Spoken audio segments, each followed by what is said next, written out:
And we're back here once again with another episode of the Iron Man Podcast, episode 598. It's going to be another rendition of Tuesday's big showdown.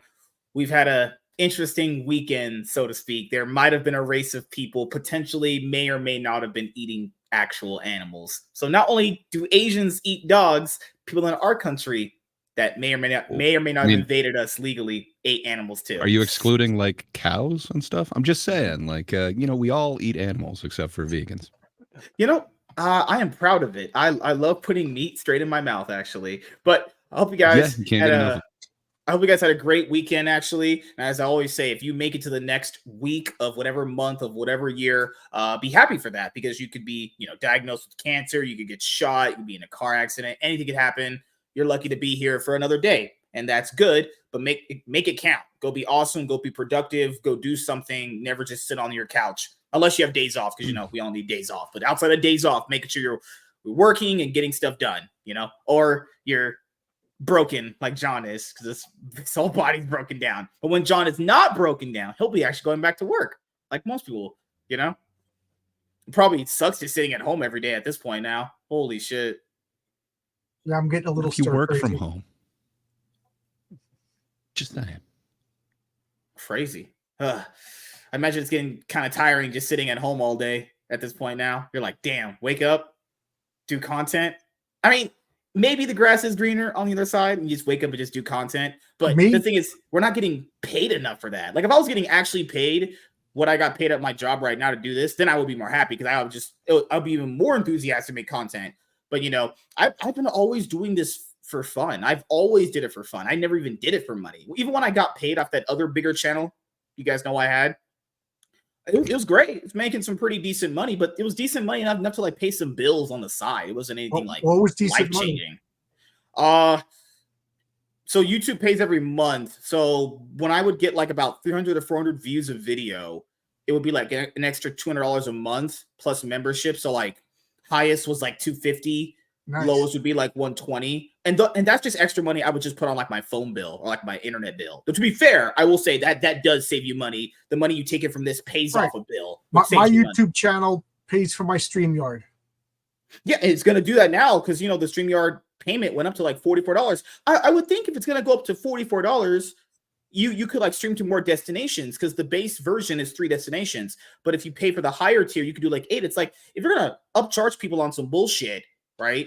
Make it more destinations to stream to. Why can't StreamYard be integrated with Kick? Why can't StreamYard do something like that? I don't know. I mean, I'm not broke, so I can pay for it, but it's just kind of stupid that it's upgraded, but it doesn't really offer you anything. I mean, it's no secret. I make about $150 a month on my channel. Nothing. So yeah, I pay for StreamYard and my telephone, pretty much. Yeah. Actually, I use it for StreamYard and my comics. So I finally got to the point where my monthly comics are almost free after 44 years of collecting comics. Yeah, before that channel was deleted because YouTube canceled me because I was doing hate speech. Yeah, great. I was almost 4. Come on. Warren saw it. You're acting like you weren't doing hate speech, though. I wasn't doing hate speech. I said I love black people. Come on, dude. Yeah, no comment. I didn't know it was that kind of party. Hey, I said Amanda Stenberg can have a career in Hollywood acting in Planet of the Apes franchise. Come on. It's still going on. She can still have a career there. That's not fair. Your channel got yeeted long before you even knew who Amanda Steinberg is. That's true. I mean, that's true. I mean, when you put stuff like, a guy swinging his sword, and hey, Theo, there's a person walking around behind you. I don't know if you're aware. I saw that. Thank you. Yeah. I'm not. Yeah. I don't know. Don't pay attention to the help. So like, just saying, like, when you see sword fighters putting it into salad bowls, there's got to be. That was an accident. I accidentally typed up rim jobs. You've accidentally done that at least 100 times. Yeah, clearly. Who hasn't accidentally? Yeah. Rim jobs. I mean, I feel like you guys are attacking this man for a perfectly reasonable thing that's happened to literally all of us. But we did end up bouncing back, which was great. And I always tell people this, I play it too close to the chest now. I'm not getting in trouble anymore. Okay, outside of the Twitch suspension, but I was in a chat. I had to make content that went against like Twitch's TOS. I didn't know you couldn't say the word wank in Twitch chat. I didn't know that, and I got a 2-week suspension. Wait, for wank? Yeah, just wank. Not even wanker. Saying the word, can you wank me? That's it. That's all I say. That's all I said. 2-week suspension on Twitch. Who did you say that to, and in what context? It was a female friend I've had on here when I promoted sure, books. Female. Oh my god, I have receipts. I have literal receipts. So that's why on here we don't really do as many trailer reactions or any of that raw footage from any reveal. I'm not getting in trouble. I'm being just like Harvey Dent in The Dark Knight. Like to play things close to the chest. No, this is pure audio. We talking here. We giving people the show. That's it. You know, it was crazy. Do we have any film anniversaries come up recently? I know Power Rangers had an anniversary. There was a few other franchises that had anniversaries. Shaun of the Dead, I think, is either 20 or 25 years. It just got released like 2 weeks ago. That's crazy. Yeah. Yep. Yeah, there's a lot of them. They had their anniversaries. Crazy. When did Spider-Man 2 had one this year, right? The original Sam Raimi one. It will be 22 years old. Wow. Right? I think Garfield had one this year too. Yeah. Yep. Well, Warren, we ain't seen you in a while, man. How you doing, dude? It's been a hot minute. I'm doing good. Just been working out a lot. Haven't been on. Gray, I've been just very busy with actual life. Actually met someone, so that's why you don't see me. Oh, that's great, man. That's awesome, dude. So, was she black, white, Mexican, Asian? She's a. You know what? This is. I'm gonna because I don't want to get canceled. None of your business, MSK. It's a woman. That's all I'm gonna say. Okay, it's a real MSK woman. is already out. No, I'm not even gonna say that because I don't want anything. I'm just gonna say it's a woman. Okay, good. As long as it's a woman that's made in a fact, not one that's factory lab these days. You know? Yeah.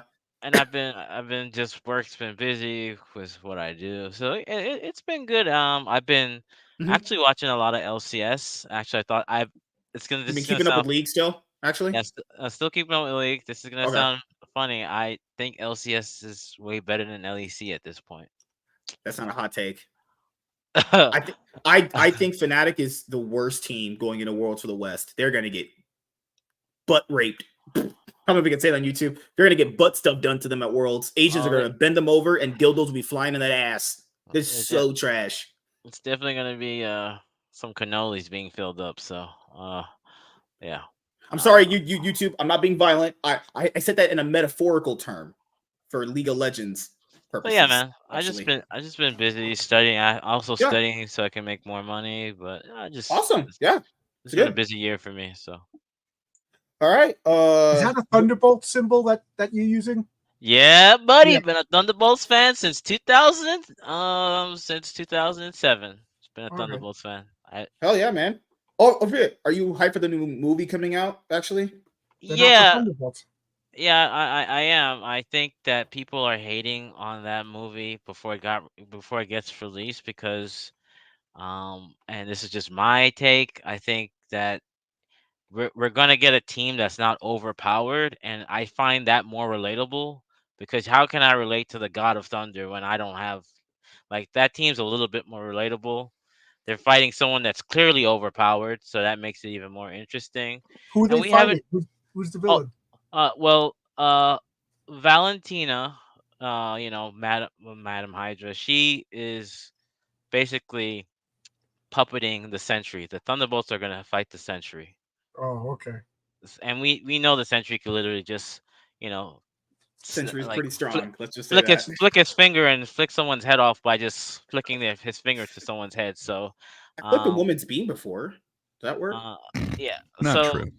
And so I'm excited for it. I think it's gonna be funny. I think the cast is good. I think people are just like I find it hypocritical, right? Nobody knew who the Guardians of the Galaxy was. Probably John does, everybody on this panel. But they gave that movie a chance, and it grossed like I believe 850 million or something.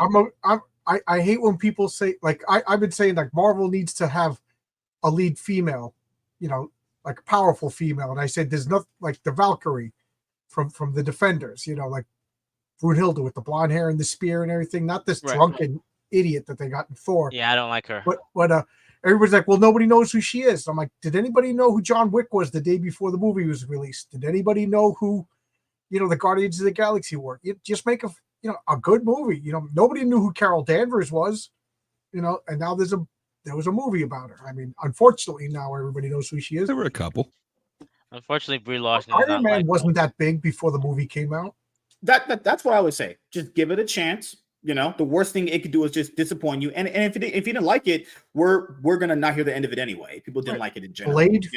Did anybody really know who Blade was before the movie? Hell no, nope. Not unless you watch the Spider-Man cartoon. I mean, unless you're a comic book fan. I'm talking about normies. And a correction. Nobody. I'm just being honest here. That's still the only version of Blade people know.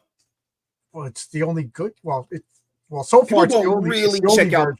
Even if you go through like Blade's history of comics, no one really remembers or cares for him in comics that much. He's really just remembered by Wesley Snipes. Yeah, it's crazy how Wesley Snipes portrayed a character so well that he's the only version when you think of that character. That's crazy.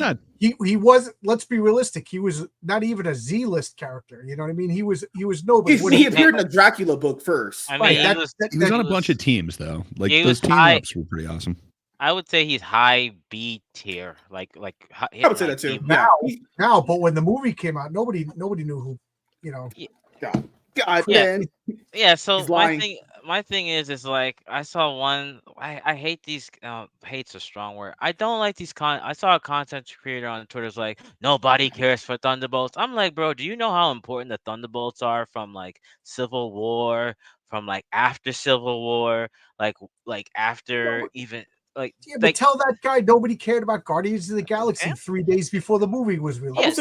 Nobody cared about Star Wars. There have been Eternals and Marvels since then, though. Their last two team ups kind of suck. Nobody cared about Star Wars until it was made.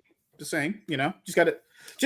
I will say this. I mean, there's been plenty of superheroes that have come out that people did not know about on average. It's just who's directing it. I don't know who's directing Thunderbolts. I forgot. I don't know, but he's done other stuff that I think I need to look him up, but I think he's done some decent stuff. From what I gather from the synopsis, they're kind of mimicking how the Avengers got put together, but a more darker. Drake Schreier. That's what he's directed. So that's the synopsis, that they're gonna come together. They're going to basically try to go after each other, and then they finally realize, well, we've been kind of hoodwinked. Confront Valentina, and then Sentry, and then apparently he's gonna expose, the Void's gonna come out of him as well. So that's like the synopsis for that movie. I don't know. I like the Sentry in the comics. I thought the Sentry was the last good new Marvel character. Yeah, I agree. I think Robert Reynolds is interesting. I don't have a problem with it.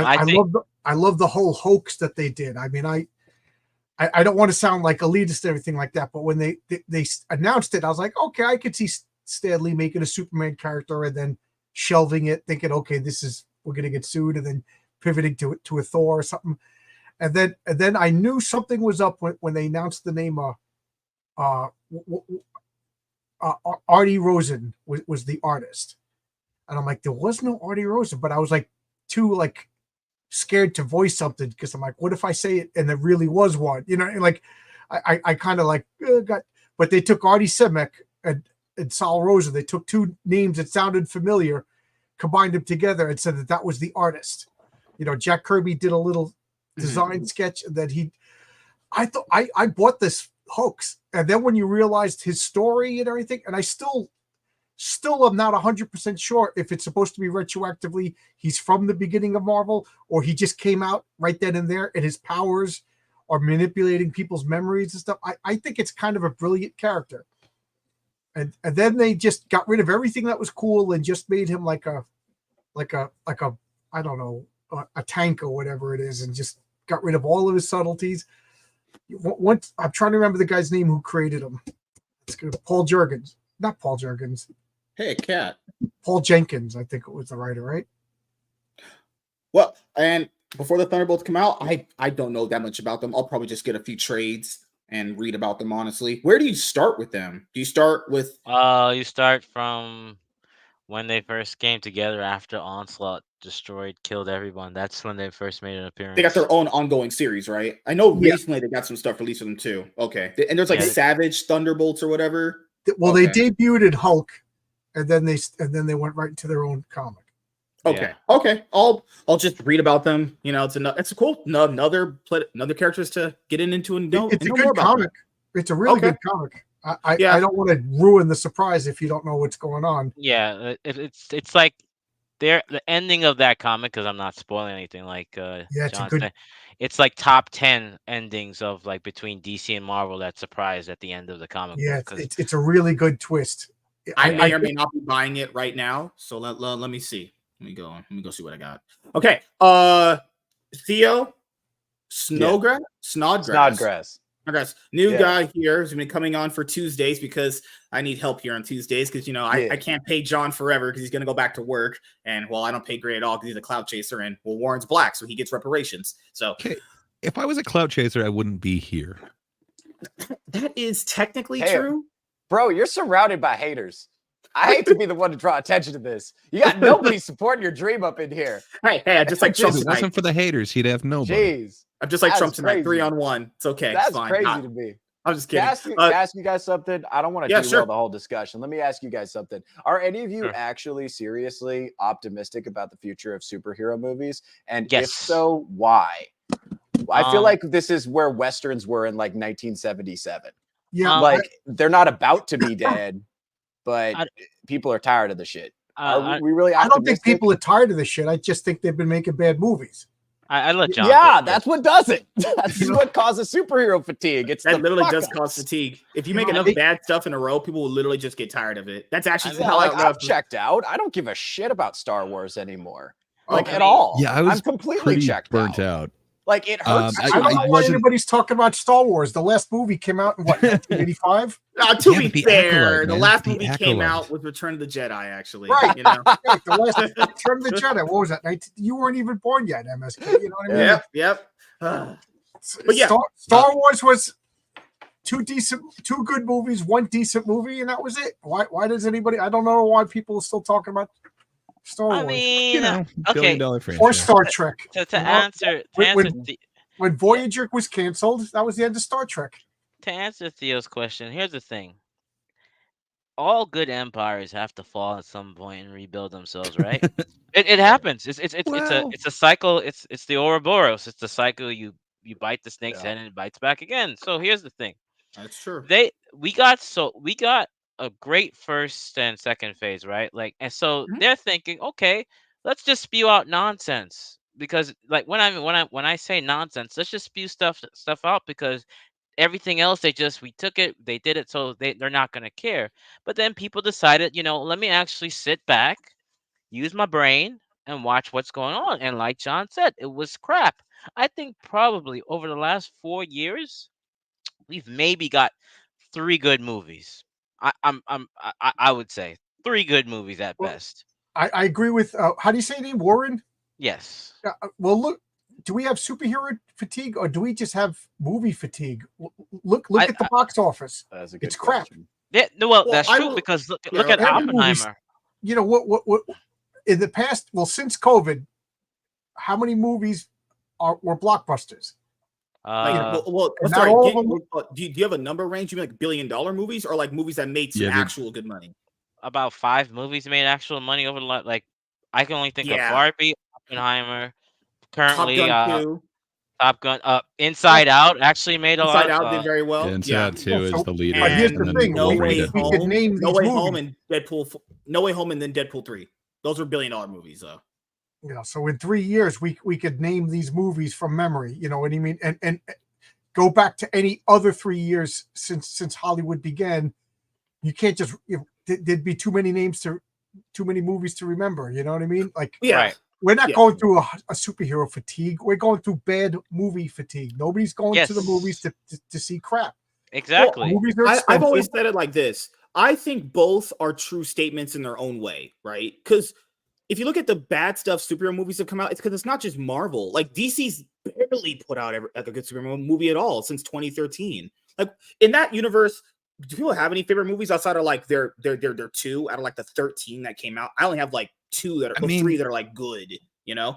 DC's contributed to that too. Suicide Squad wasn't horrible, and remember we had the Arrowverse. That if that didn't contribute to any superhero fatigue, I would be shocked because that was a train wreck. Outside of like the few good seasons when they first started, and then it became a train wreck. So the last DC movie I saw in the movie theater was Man of Steel. You said Man of Steel, yeah. That's certainly a movie. And I was like, I'm done. They fundamentally got Superman wrong. So why am I going to watch DC movies? Yeah, I personally think it's always it's a multifold answered question. I don't think one answer really fits it because there's people have like genres like horror. Just use horror for example. Horror always goes through ups and downs. I think because superhero movies had this big boom a long time ago, and the way you consumed movies and the way people went to movie theaters is a lot different compared to now. Because remember back then, these companies would just get money because they were just the only thing that were there. Now, when people know more about what's going on, they haven't been going. Like there's been a lot of movies that have just flopped. Movies can barely even break even now. Borderlands flopped. The Crow remake. Okay, so that Crow remake even did worse than Borderlands. So you guys know about the Thursday night previews, right? Go to movies on Thursday.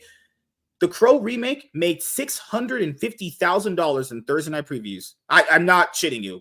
They made $650K Thursday night previews. They're making movies nobody wants to see. Not just superheroes, just movies in general. They don't even know what their audience wants. I never thought Inside Out 2 was going to be $1 billion. That was completely out of left field. I didn't know it had that big a fan base. Well, because you can make movies people want to watch, they'll go and pay for them, you know? Because it's a good... You have bad expectations on that. Yeah, sorry, go ahead, Gray. I was just going to say, come on, if you're not expecting that, like, come on. The other one that's huge this year is Despicable Me 4. If you've got like a family one that's released over the summers, it's going to go through the roof. Yeah, but to be fair, that is something people want to pay for. They'll reach out of their wallet and pay for it. There's a lot of people out there that say, I want these movies. They don't go to the theater and watch them, though. They don't. It shows. Think about it's this. Not worth it. I love going to the movies, and there's nothing I want to see. John, you might break your neck again going to the movies. I love it. You know, me and my wife used to go to the movies once a week, you know, and it's nice. We go see a movie, she picks a movie, then I pick a movie. We get something to eat. We go to our favorite places after the movies or before the movies. You know, it was just a nice, pleasant thing to do. And we're looking at each other like, is there anything you want? I don't want to see anything. There's nothing to see. You know, Hollywood has this weird obsession right now where if a movie is going to be, they think that if a movie is going to get made and it's going to be successful, it has to have an intellectual property attached to it. So now we have like a Minecraft movie coming out that no one asked for, is deeply unsettling to everyone who has seen the trailer. Same with the Borderlands movie. Same thing. Yeah. That movie's going to make like $18 million max. Well, let me tell you guys, I guess I'll reveal it now. Heroic Tales just got bought up by Netflix. Lizzo is playing the patriarch. Yes. I'm okay. I don't need to see a shit stain on my. Here's the thing. She could play the flute though. Here's the thing. I want to say, I think some movies should be animated. Like Borderlands, there's no need for that movie to be live. That should have been an animated movie. There's a lot of things that should be animated, and I don't understand why they're so scared to do animated stuff. Right. Not everything needs to be live action. And I want to see good 2D animation. Just because Kevin Hart, that's kind of my answer to Theo's question, where he's saying like, "Are you guys excited?" X-Men '97 like brought me back in. Like everything that was from Marvel, it really wasn't exciting me. It's like, okay, this is just more of the same. I'm not really interested in this, but it showed me that they actually could somewhat stick to the source material. I mean, obviously they're adapting it much faster and everything, but man, that got me pumped again. I can't wait for the next season of that. I don't know that I'm gonna, go see every movie that they're putting out at this point, but I'm at least excited for that. And if you look at like to say, and now they're going to do Spider-Man 98 that was announced. So they're yes, and who doesn't love that intro back in the day, waking up Saturday morning and watching that Spider-Man cartoon. Like I'm excited for that. Okay. I loved it when I was a kid, and I thought the future was going to be better, and I was going to be happy someday. But now I'm using it as like a nostalgia opiate to get through. So I don't know if I'm going to enjoy it now. And are they going to put like fucking politics in my Spider-Man, or is it going to be like fun stories like it was when I was a kid? I think does Mary Jane have a dick now? Like, is there going to be? I mean, like, there was kind of politics with like Kingpin and stuff, but it always was like a little bit less than, you know, like X-Men, where it does kind of fit in, where it was kind of social issues. But I hear what you're saying. I hope they don't change it. Yeah, I don't think Spider-Man's gonna have those issues because he's never been. He's been more of a guy that is juggling his life with upholding being a superhero. So he never really had the issues that the X-Men have, right? I think the thing is that we've seen this year that Ryan Reynolds, for instance, when he directed, helped with the direction of Deadpool, he told Feige, "I want this, I want that." That's why we got a quality movie. Now, when you let people have their creative art done properly, you get billion-dollar movies that break records for a rated R film. A lot of people, let's be very honest on this whole panel, no one thought that movie was good, outside of probably me. Nobody thought that movie's hitting a billion. Deadpool. I thought a solid 800. I said highest 800, but even still, that was going to be very good too. I don't like Deadpool, so I was just like, I don't think it's going to do any good. And this is the only prediction I've gotten right this year. I thought it was going to be the biggest movie of the year, and it's still on track to do that. Yeah. Once I ran the numbers of the first two, it only may make sense. It would make $1 billion. Deadpool did like almost 800 by himself, and Wolverine would just be the added extra amount to him. You know, that's fair, MSK. But remember, right now Disney is notorious for having bad Marvel movies. So we remember that was under the Fox avenue, right? Now it's like a Fox universe movie, but it's in the MCU kind of thing, right? So and then look at all the, like, we only got one movie and we're getting Agatha all along. We're only getting one show. I think next year we're gonna get Ironheart. That's gonna be a show. Warren's watching that. Finally. Hell yeah. I was finally. That's what's been keeping me up at night. Why don't we have an Ironheart show? That's why we all love superheroes. We need more Riri. Watch parties for Ironheart. We're going to bring back the watch parties. Listen, I'm watching Ironheart because I want to see the Hood. So Is she going to team up with Echo? I have no idea. Echo does gang signs, dude. She can't even hear. Bro, come on. And think about also, I'm glad you bring up Echo. Daredevil. So I think some people spoke up about like how the original script, they wanted Karen and Foggy dead. They're like, what are you doing? Like, who's on the cocaine there? Like, why would you want Karen and Foggy dead? Dude, everyone's on cocaine. Remember there was an interview a long time ago with Warner Brothers where the executive at Warner Brothers. That's true, John. Because you know how Superman's pod is destroyed when he came, and one of the executives was like, said a direct quote. I remember it was yesterday. It was on Discussing Film. He said, how's Superman going to get back home if his pod is destroyed? These people are like actually idiots. He can fly. He can fly to the dust in the vacuum of space. What the hell? Bro. It's just, I think, and let's not even talk about, let's go away from the superhero movie. Last year we saw Barbie and who really thought here Barbie was going to be $1 billion movie? I was just surprised, huh? I think I said it was going to get close to it. I remember there was a show I did. Like, Barbie's huge, actually. Oppenheimer, I did not. I didn't think it's a huge IP. Yeah, Oppenheimer did great. I think like 950. Yeah. So again, I heard it bombed in Japan. Boom. No. But the marketing for Barbie was like just crazy. I didn't initially think it was going to do that, but like once I saw how they were marketing that thing, it seemed like it was just going to be a hit. So I didn't anticipate $1 billion, but I anticipated one of the bigger ones of the year. So I agree with John. If you produce a quality movie and have quality directors and writers, you're gonna get a good profit margin and revenue. You can't just spew crap and expect things to like, we're gonna make $1 billion. That's why you think DC hired James Gunn. Like, everybody's crying about how James Gunn's doing this and how he's getting like it's James crazy, Gunn. Man. James Gunn literally, look, all the Guardians movie that James Gunn directed made over $800 million. You can't. That's a proven record right there. And they're pretty good.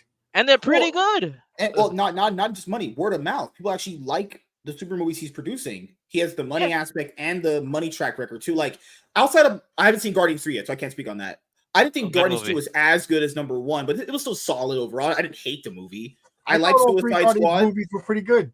I like Suicide Squad. That's one of my favorite ones from that universe, and I like Peacemaker. He's did pretty good for me. 4 movies, good for me. Yeah, yet the Snyder cultists and fanatics still want like this stupid dark like that sort of stuff. Like, are you on coke? I'm sorry. I mean, if they gave me a little bit more slow mo, it would be nice. I'm just saying. A little more slow mo. So like we'll use an example of this. What was that movie that came out with Ryan Gosling earlier this year? The one that he was doing the stunts. The Fall Guy? Fall Guy. Yeah, that's another example of them not knowing what the audience wants. So people thought, oh, Ryan Gosling was in Barbie, so that automatically means that those fans are going to go over there and watch. No, it's not how that works. Barbie is just so popular of an IP, it just drags old women out of their fucking homes to go watch it. Ryan Gosling did not sell Barbie. Barbie sold Barbie because it's fucking Barbie. Like the Mario Brothers movie sold a bit of it. It didn't sell anything. Barbie sold it. No way. Hey man, Barbie didn't perform at the Oscars. Okay, it was Ken, you probably had the most milfest women that went to that Barbie showing. It's like those black people that can only buy one movie ticket a year because they're on welfare. That's the same people that would go to like Black Panther. I guarantee you. Point MSK with Mario. A lot of people were crying about how Chris Evans is not an Italian, but yet Mario did freaking amazing. So again, it's really about who you have, how you deliver these movies, and I think they're doing a second Mario movie. Like they are, yes. So it's like, okay, so it's really about who you have at the helm, and I know it's been reported, and I know as well that a lot of the, I'm gonna put quotations behind this, activists have been fired at Disney. So we might not get a lot of things incorporated that are unnecessary. Like let's be honest, we go to a movie, we watch a show because we're tired of seeing the stuff in the news and all that. We want our minds to relax and just have fun. I don't need to see about like some shooting and relate that into my superhero. Let the bad guy fight with the guns and then let's see what happens. I don't need to see that. So I think when you incorporate politics, you can, but you don't need to we don't need to see it again or hear it again. So I think what it boils down to is, who do you hire? What's the goal behind it? And are they going to try to stick to the source material? Because like, remember, before Gunn was going to get there, we were going to get a black Superman. I'm sorry, no offense, but let's get the first Superman right before we do a black Superman. I'm not against it, but let's do the first one right before we do anything. Well, why not make an icon movie? Why? Because he doesn't have the name recognition, and they can. Well, hold on, they could do a reboot of Juice. MSK can put me on record. I've been asking for a Nightwing movie for so long because I think Dick Grayson as a character is very unique and could be your next Batman. But for some reason, DC doesn't want to make a Dick Grayson they can't even make a Flash movie. Well, I mean, that was. I know MSK wants it. That was a hot mess. That might have been. I'm not saying that's one of the worst super movies ever made, but that movie was absolute dog shit. I would never watch it ever again. About that movie. Jeez, that was with the Ezra Crazy Pants. Yeah, I mean, people know me. I love the Flash. My favorite Flash is Barry Allen, and holy shit, that was a walking pile of ass. And that same guy, Andy Muschietti, is going to direct the newest Batman movie. This guy couldn't even get his costume designer to make a good Batman suit. I almost believe he can direct a Batman movie. Really? Convince me of that. There's no way you can't after watching the Flash. He did go to the It movies. Well, the first one's pretty good. Second one is a little weaker, but still okay, I guess. Not superheroes. He can't do superheroes. I'm sorry. He casted a woman who acted in Days of Our Lives to play Supergirl. She's a TV show actor. TV show acting's fine, but Supergirl, and all she was just a blank Henry Cavill. She didn't do anything in the movie. We're just getting that. No wonder all those DC movies flop. I mean, I only saw. I just have to correct Chloe really quick. Yes. MSK not as Donkey Kong. It would be Diddy Kong at best. Sorry, keep going. No, you're fine, man. It's just it really just depends. They need to make movies people are actually interested in going to see. Because I always stress this, and I think Eric July and a lot of people stress this too. Making something is fine, but is there an audience for that? And yeah, movies are going to come out where you're going to have movies where not everyone knows who they are. That's going to be the majority of them to a certain extent, half and half, right? But you have to make something people will want to spend money on. People always say, I mean, that sounds like a great idea. I might go see that. I'll buy it when it comes out. They never do, you know? So They need to find a way to make some shit people are going to pay money for. People want to pay money to go see the movies we're talking about, but a lot of them did not do well. Okay, they got to make quality entertainment. You know, like, again, the example I always bring is John Wick. The studio goes, it's a guy. Somebody shoots his dog and he kills everybody, and they're like, okay, so then what? That's the whole movie. It sounds like crap when you say it like that. But man, and the first movie was kind of a cult classic. Now it's a steamroller. You know what I mean? Like, make a good movie, and then build on that. Like it's. I don't think like look at what does the audience wants, because then you're just gonna second guess yourself. Does the audience want this? The audience with you end up pandering. You build Then you like that episode of Parks and Recreation, the camel. A camel is a horse designed by committee. It's like, okay, the audience likes I'm making up a character called Cat Nurse. And Cat Nurse is a joke character. It's like somebody in 1950s was just like, what are girls aren't reading enough comic books. What are girls like? Well, girls like cats. Girls also like nurses. Okay, Cat Nurse. So Cat Nurse is walking around through the comic like, what am I even doing here? Like, I have no purpose. I will say this. Some ideas sound stupid, but as we know, I mean, even Mark Hamill said this. Even if the concept is stupid, but it still makes money, that's all they care about. And they're a business that makes sense to some degree. But I don't know, man. Because I know people are having a renaissance right now with movies because some of them are doing very well right now. There's a lot of movies that still aren't doing very well right now. Like just from the past few years, if a movie made over $400 million, it's considered the highest grossing film of that year, ever since like 2021. $40 million some years ago before the virus was almost just a given, Like for some, like random movies would come out and do like $100 million. Like you have movie theaters around you. Do you still see people enthusiastic to go and see movies? Or is it just kind of like not as big as it used to be? My area is not as big, but if I go out of town, it is. So I can say that. I like what Chloe said. John Wick really worked because it was the stuntman's passion project. Yeah, somebody really wanted to make it. They had passion. They didn't ask, did the audience want to see this? The guy said, I want to make this. This is something I really want to do. And I think that's more important than thinking, what does the audience want? Like, this is like, what's his name? Ryan Reynolds was going to make a shitty Deadpool movie, according to what the studio, and then this guy's like, no, he was leaking film to the internet and so that the internet would the studio would be shamed into fixing it.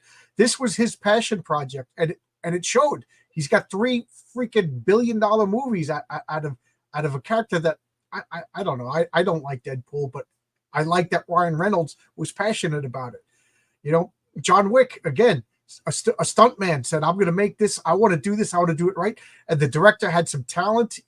Did you know that he basically, the lighting was there's only like 4 color lights because it was supposed to be a comic book, 4 color comics.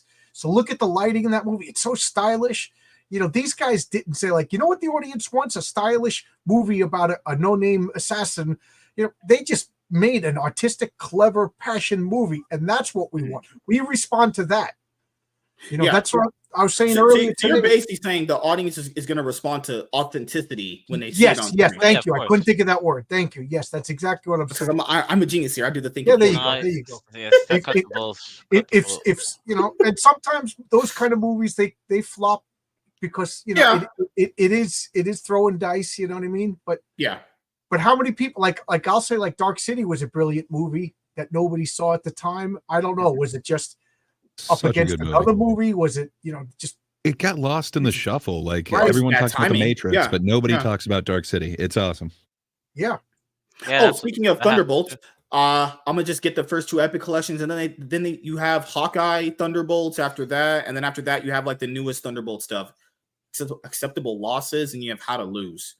It's so weird because on Amazon, Thunderbolts Acceptable Losses, which came out earlier this year, I remember. It says the issue numbers are between 132 and 43, which is not correct because apparently, I'm not saying you guys are wrong. The last Thunderbolt issue ends up like 81. I don't know how this 100. Yeah, Thunderbolt switched. and it became a Fight Club comic that had nothing to do with Thunderbolts, but they just okay. So that's why it ends off on issue 81, and then when it came back, it's on 132. Oh, okay. Sorry, it's when I want to make sure I'm buying the right did shit. these weird things with numbers that just pisses me off because I'm anal retentive. Because like right now, this is a group of characters I've never been. I don't know that much. I'm not saying I wasn't interested. Well, I can tell you, like, in regards to Thunderbolts, like, everybody, if you know Zemo was like one of the top people on Thunder. He's a recurring character. Hawkeye was even a Thunderbolt. This is not spoiling anything. U.S. Agent was actually a Thunderbolt. But the thing is, they're a bunch. What I like about them as a team, and many people have asked me, why don't you like the Avengers? I'm like, bro, the Thunderbolts is a team of misfits, and when they actually work together, they're a pretty good team. Like, even during the Kingpin, the Mayor Kingpin reign, that team was a bunch of.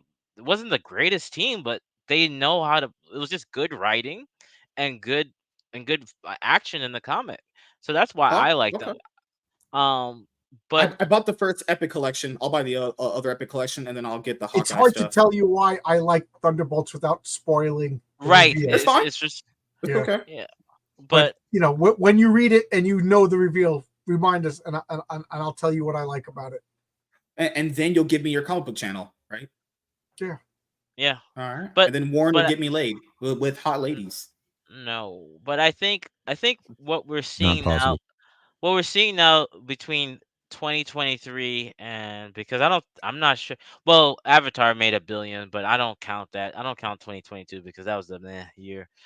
We're seeing now that if you do a good animated movie, because remember, Spider-Verse was also is I think that hit 600 million. That was like a record too, because that was not typical for a movie, and that's why the second movie is being so delayed currently, which is going to be released next year, Spider-Verse 2. So I think quality is going to matter moving forward. I was talking today from Marvin from the Edgeverse comics, and I was saying, like, what Marvel needs to do is just damn the expense, but get all of these still living legends like Walt Simonson, Kurt Busiek, and all these guys, and just like, what is your dream project? Okay, you're doing this, and then just pay them whatever they ask, and then in 8-9 months the profits will follow. Because right now what they're doing is they're hiring the shittiest people.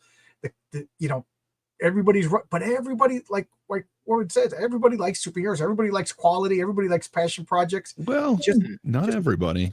The studios, like, I agree with you. If they wanted the best product, that would be what they do. But man, like, they've got a history. Like, even for Iron Man 2, when that one hit, they just said, okay, we're going into production. Didn't talk to anybody. Didn't talk to Favreau or the writers from it. They were already had the sets built before they brought in Sam Raimi, and before they had a set for what the hell is that one, Doctor Strange 2 or whatever. So I don't know, they're just more interested in pumping out product than they are making actual good art. I think that portion of it is always somewhat of luck, and I think most of a lot of it is luck that they can actually get the project that they make made because of a lot of the interference. Even the Rob Zombie, you remember the guy that directed those really bad Halloween movies, the remakes or whatever? Even he said every day he was getting calls from Universal that he was getting bugged to change stuff. So it's honestly a miracle when you get those patch of projects and they do come out good and the audience does respond to them very well. So the studio doesn't look at that and go, hey, I should probably give this guy any leeway. No, they got to put their fucking hands in it. Well, you make a movie for Disney, you're answering to a committee. Yeah. You know what I mean? Like Martin Scorsese. Rob Zombie brought that on himself too. Like, he didn't have a script for that either. He kind of was writing it while he went. And to be fair, they announced that sequel too soon. Actually, that movie went into production almost as the newest remake was still in theaters playing. Actually, because it came out in 2009, so it wasn't that much difference of time to get it ready. And it wasn't even his fault it flopped, other than it being a not good movie. It's because they put out a Halloween movie with Michael Myers in June. Keep in mind that Halloween Rob Zombie movie, the second one, came out in June. Okay, just pointing out there, that's almost just asking to flop, honestly. A Halloween movie. Part of the problem is that, like, the people who are in charge of making money at these major studios don't understand how creative creativity works. They don't understand creative people. Right, yeah. Creative people don't like to get up before 11. They don't like to show up to meetings on time. Sometimes they got it. Sometimes they don't. You got to give them a little space. And if you're making a movie that costs hundreds of millions of dollars that absolutely has to make a profit, or you lose your fucking house, then you're going to be micromanaging and up their ass to try to get them to perform. And creative people are not going to perform under that kind of pressure. And so you don't hire creative people. You hire, brain dead morons who will do what you tell them to do because they're happy to be there. And that's how you get garbage content. It's micromanaged all to hell, and it's based off Twitter. And people who run movie studios don't realize Twitter is not real life, right? And there's real humans don't care about all of these things that you're choosing to prioritize. And so that's how you get like a steady stream of like sewage coming out of every streaming service. And I've completely checked out at this point, guys. I'll be real with you. Like I don't care anymore. Like I'm done. Like they've lost the ability to hurt me, What was the last thing you watched? The last thing I watched that I liked was I would say the Batman movie with Pattinson. I really liked that movie. I know that's not a popular opinion, but I saw that movie in theater 5 times. It was the closest. I liked it. It was the closest to a comic book Batman, but it was still not Batman. Yeah, it's just Batman puts on armor and he's fighting guys and bullets. That's not Batman. Yeah, it's definitely like a cool take. It was just a cool take on the character, but I agree with you. That's not the Caped Crusader as I understood him. Well, Theo, I would say in regards to your fatigue, right? The same thing happens in comics. There was a period of years where I was a bit checked out. There was some series that were just absolute garbage. So I would say I'm not you, so I can't say when, but I would say have an open mind if there's something that does come along, because like I said, some of these before Disney, there's some studios that were producing garbage too. Like, and that's how you speak as a consumer. That's how we voice by not showing up to these movies. That's how it should be. I'm easy to check out. I checked out on Star Trek, Star Wars, Marvel, Disney. This is what I'm reading right now. Oh my god, Conan comic from 1972. It's freaking awesome. Yeah, great. There's still my old stuff, and this is new to me. I never read Conan before. Hey, I would always say this. I don't know what type of genres of movies you like, but there's always just even non-superhero movies that come out that are actually pretty solid or bad. It's always going to be a mixed bag in general, even if you go to any genre. There's one movie that I'm kind of like that came out during the pandemic. I think we saw it. It was the Tomorrow War, and I'm like, wait a minute, how are you doing a sequel to this? How are we doing a sequel to this movie unless there's a butterfly effect? Because that was a pretty good. Yeah, it was a good movie. Yeah, I liked it. I liked the Tomorrow Wars. I thought it was pretty good. Yeah. For an Amazon production movie, that was pretty damn good. Like, I'm just trying to figure out how they're gonna make that a sequel with the ending they have, because then they have to explain something else. But yeah, Tomorrow War 2 is like one of the movies that Amazon's producing, and Amazon actually has been doing pretty good outside of the Rings of Power. Lord of the Rings of Power. But like, we can all agree here, The Boys is a pretty damn good show. I don't think did good. I didn't see season 2 of Invincible yet, but season 1 was really good. Yeah, again, another animated show that did very well. Yeah. So they just proven they can make good stuff. They just choose to, and League, the term, run it down. They just choose to completely just sprint their brains into the trash can. Yes. So like Rings of Power is one of those, like, I don't think they communicated, because I know Paul back in the day, they said that they didn't communicate with Tolkien about that. That's why when you don't get the creative source to contribute, you're gonna produce. Just made a generic fantasy show, because that's not Rings of Power. But they wanted such a good critique. That's exactly right. Exactly right. They wanted the gravitas of Tolkien, but they didn't want to work for it. Yeah, because they had to have an IP. Yeah, they know that if they match the IP. Yeah, that proves that they know that they more or less, so on average, can't make a new product unless it is attached to a previous one. Right. That's what Miles Morales is. They're stealing Spider-Man to launch a diversity character. Just make up a new character. Whoa. You don't have all right, John. This is where the divide happens, okay? Miles Morales it had to happen on that. Just on nothing else. It's also you don't have to pay for Peter Parker. You don't have to pay for Uncle Ben. Well, like you don't Miles have to Morales pay. was created because the Ditko estate was threatening to sue Marvel. Yeah.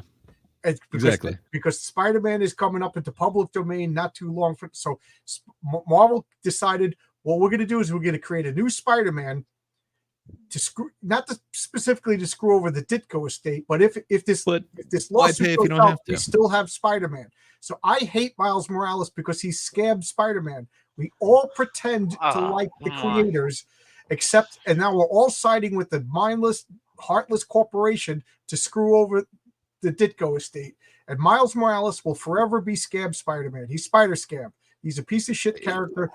Piece of shit design. Two really good movies, though. They made movies about him. Won me over that character in the movie. I don't think the character's as bad as you say it. Now, like the thing make him something else. Why is he got to be Spider-Man? Wait a minute.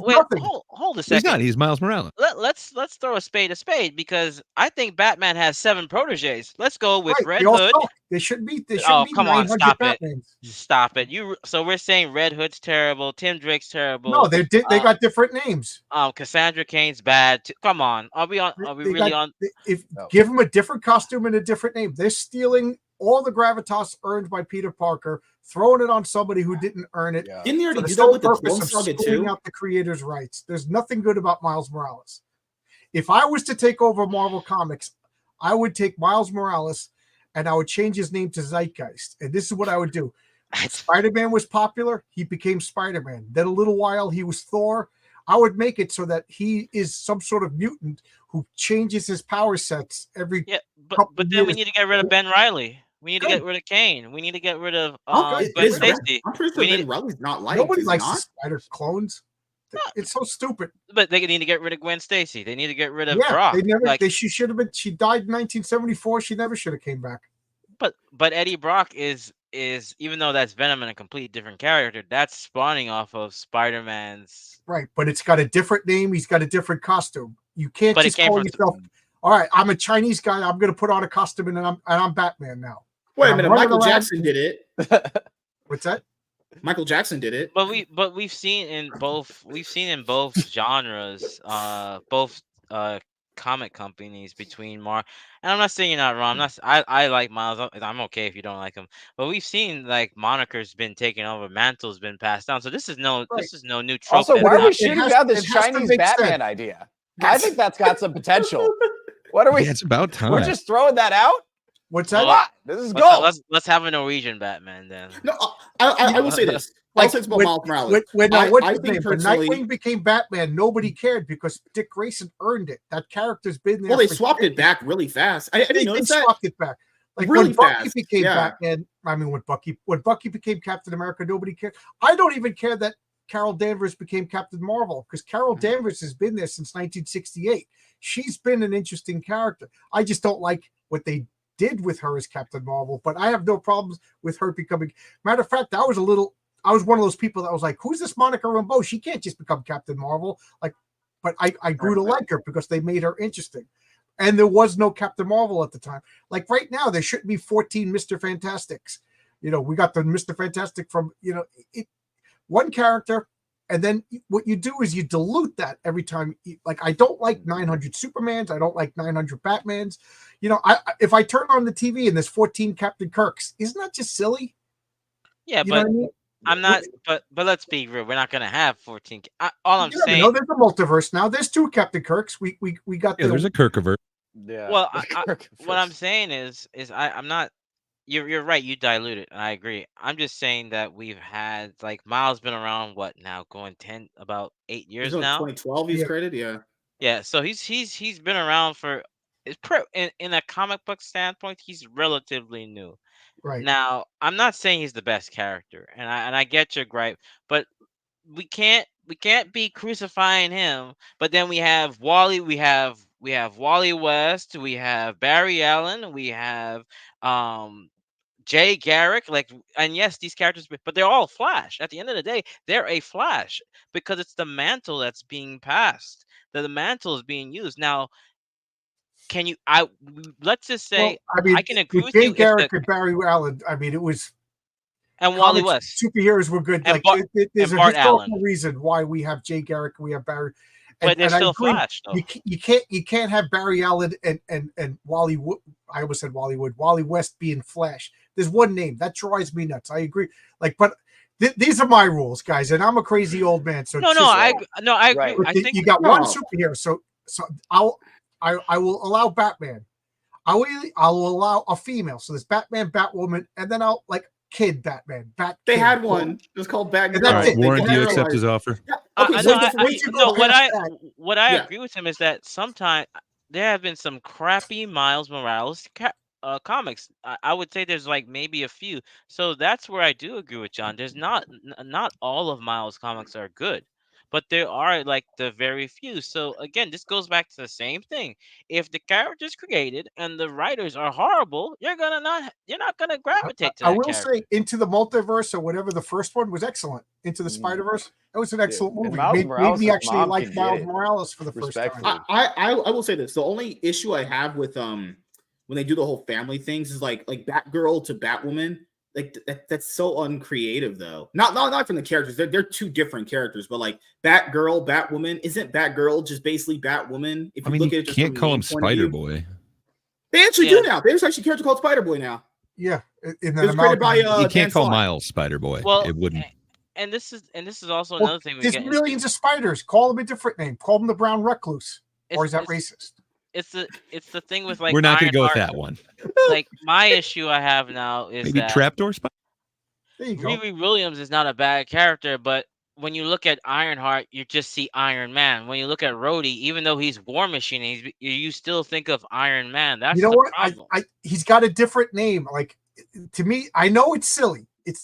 I don't mind Ironheart. I don't like that she stole the freaking stuff. I do. She's black. They should have given her a different origin and call her Ironheart, and that's fine. But she looks was like Iron Man when she first debuted. That was she looks like that one monkey from the Planet of the Apes movie with Mark Wahlberg. Okay, we got Caesar talking the entire time, and he's calling people monkeys. Okay. Batsaw says, "I like Flash. I feel like Flash is always brought up in this discussion. Are the exception? Well, there's many. Barry Allen should have stayed dead. That was just such a perfect story that he got hit by lightning, turned into Barry Allen, or turned into Flash. Excuse me, guys. Then the crisis happened. He went so fast, ran so fast, he transmuted into energy and then hit himself. That was perfect. That was the end. I know he was a major character. People love him, but he never should have came back after that. And then Wally. That's how you transition a mantle. A guy sacrifices himself. That was almost poetic. Yeah. A guy sacrifices himself, and then another guy takes over. And Gwen Stacy never should have came back.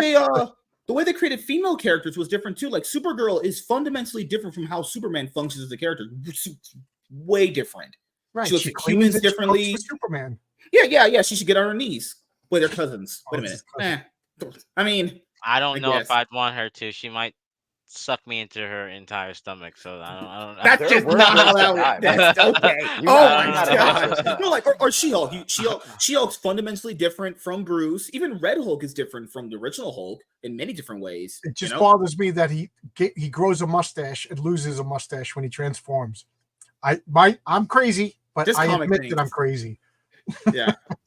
They did that just to throw us off the case that it was Thunderbolt Ross. It was cheating.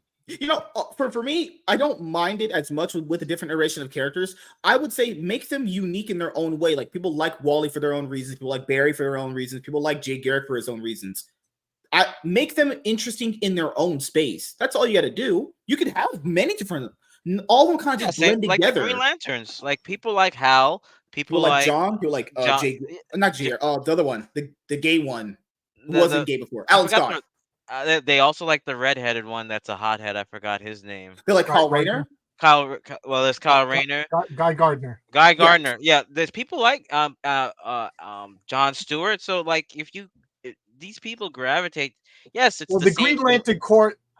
They're supposed to be space cops. There's 3,600 of them. My issue with them is there's no other planets in Sector 2814 where we're from, or whatever our sector is. Earth is the only they're all important human. planet, John. You know what I mean? They should be like, you know, an octopus guy. Well, I mean, they have Kilrog. It's not really about a mantle. For me personally, I don't care if there's iterations of different characters. Make them unique in and of themselves. Like Robin. Use Robin, for example. Tim Drake is different from Dick Grayson. Dick Grayson is different from that Robin Kelly, that Kelly bitch. Jason Todd. Jason Todd's different. Damian Wayne's. Just make them different. Have their own unique backstories. I like that Robin is like a trainee superhero. You know what I mean? Whenever Batman, he gets a kid, that kid becomes Robin, and then there's only one Robin at a time, and then he evolves and becomes Nightwing or and Damian Wayne sucks. Fuck that character. You know what I mean? Like, that character is trash. I don't know. The sidekicks. I know it's weird, guys, but there's rules. You know, the sidekicks, they grow up. They're not 14-year-old kids forever. You know what I mean? They grow up. They like. It also doesn't bother me that there's U.S. Agent and there's Captain America. They got a different name. Well, that story's that's a little bit different because of what happened in the comics during when. But I'm saying if you want. You can have similar heroes. You just got to have different. Like, you can't have I'm Captain America and Captain America. Like what Scott or John Walker is Captain America and Steve Rogers. No, you can't do that. It's like saying, you know, I'm Ted Williams, the baseball player, and I'm Ted Williams, the basebal player. It's a mantle. Hey, I could be John Longbox too. Well, yeah. Okay. I agree with you, but then I'm like, I've been with John Walker and like Thunderbolts, Dark Avengers, and even like Siege. He's a completely different character and doesn't even want to John Walker didn't even want to be a superhero when they did his like 5-issue run. This man was like, why? Like, I don't deserve to be a captain, like a Captain America, have this sermon like this. He's fundamentally different from Steve but also my issue too is also retcons that people don't like for instance, Isaiah Bradley being before Steve Rogers.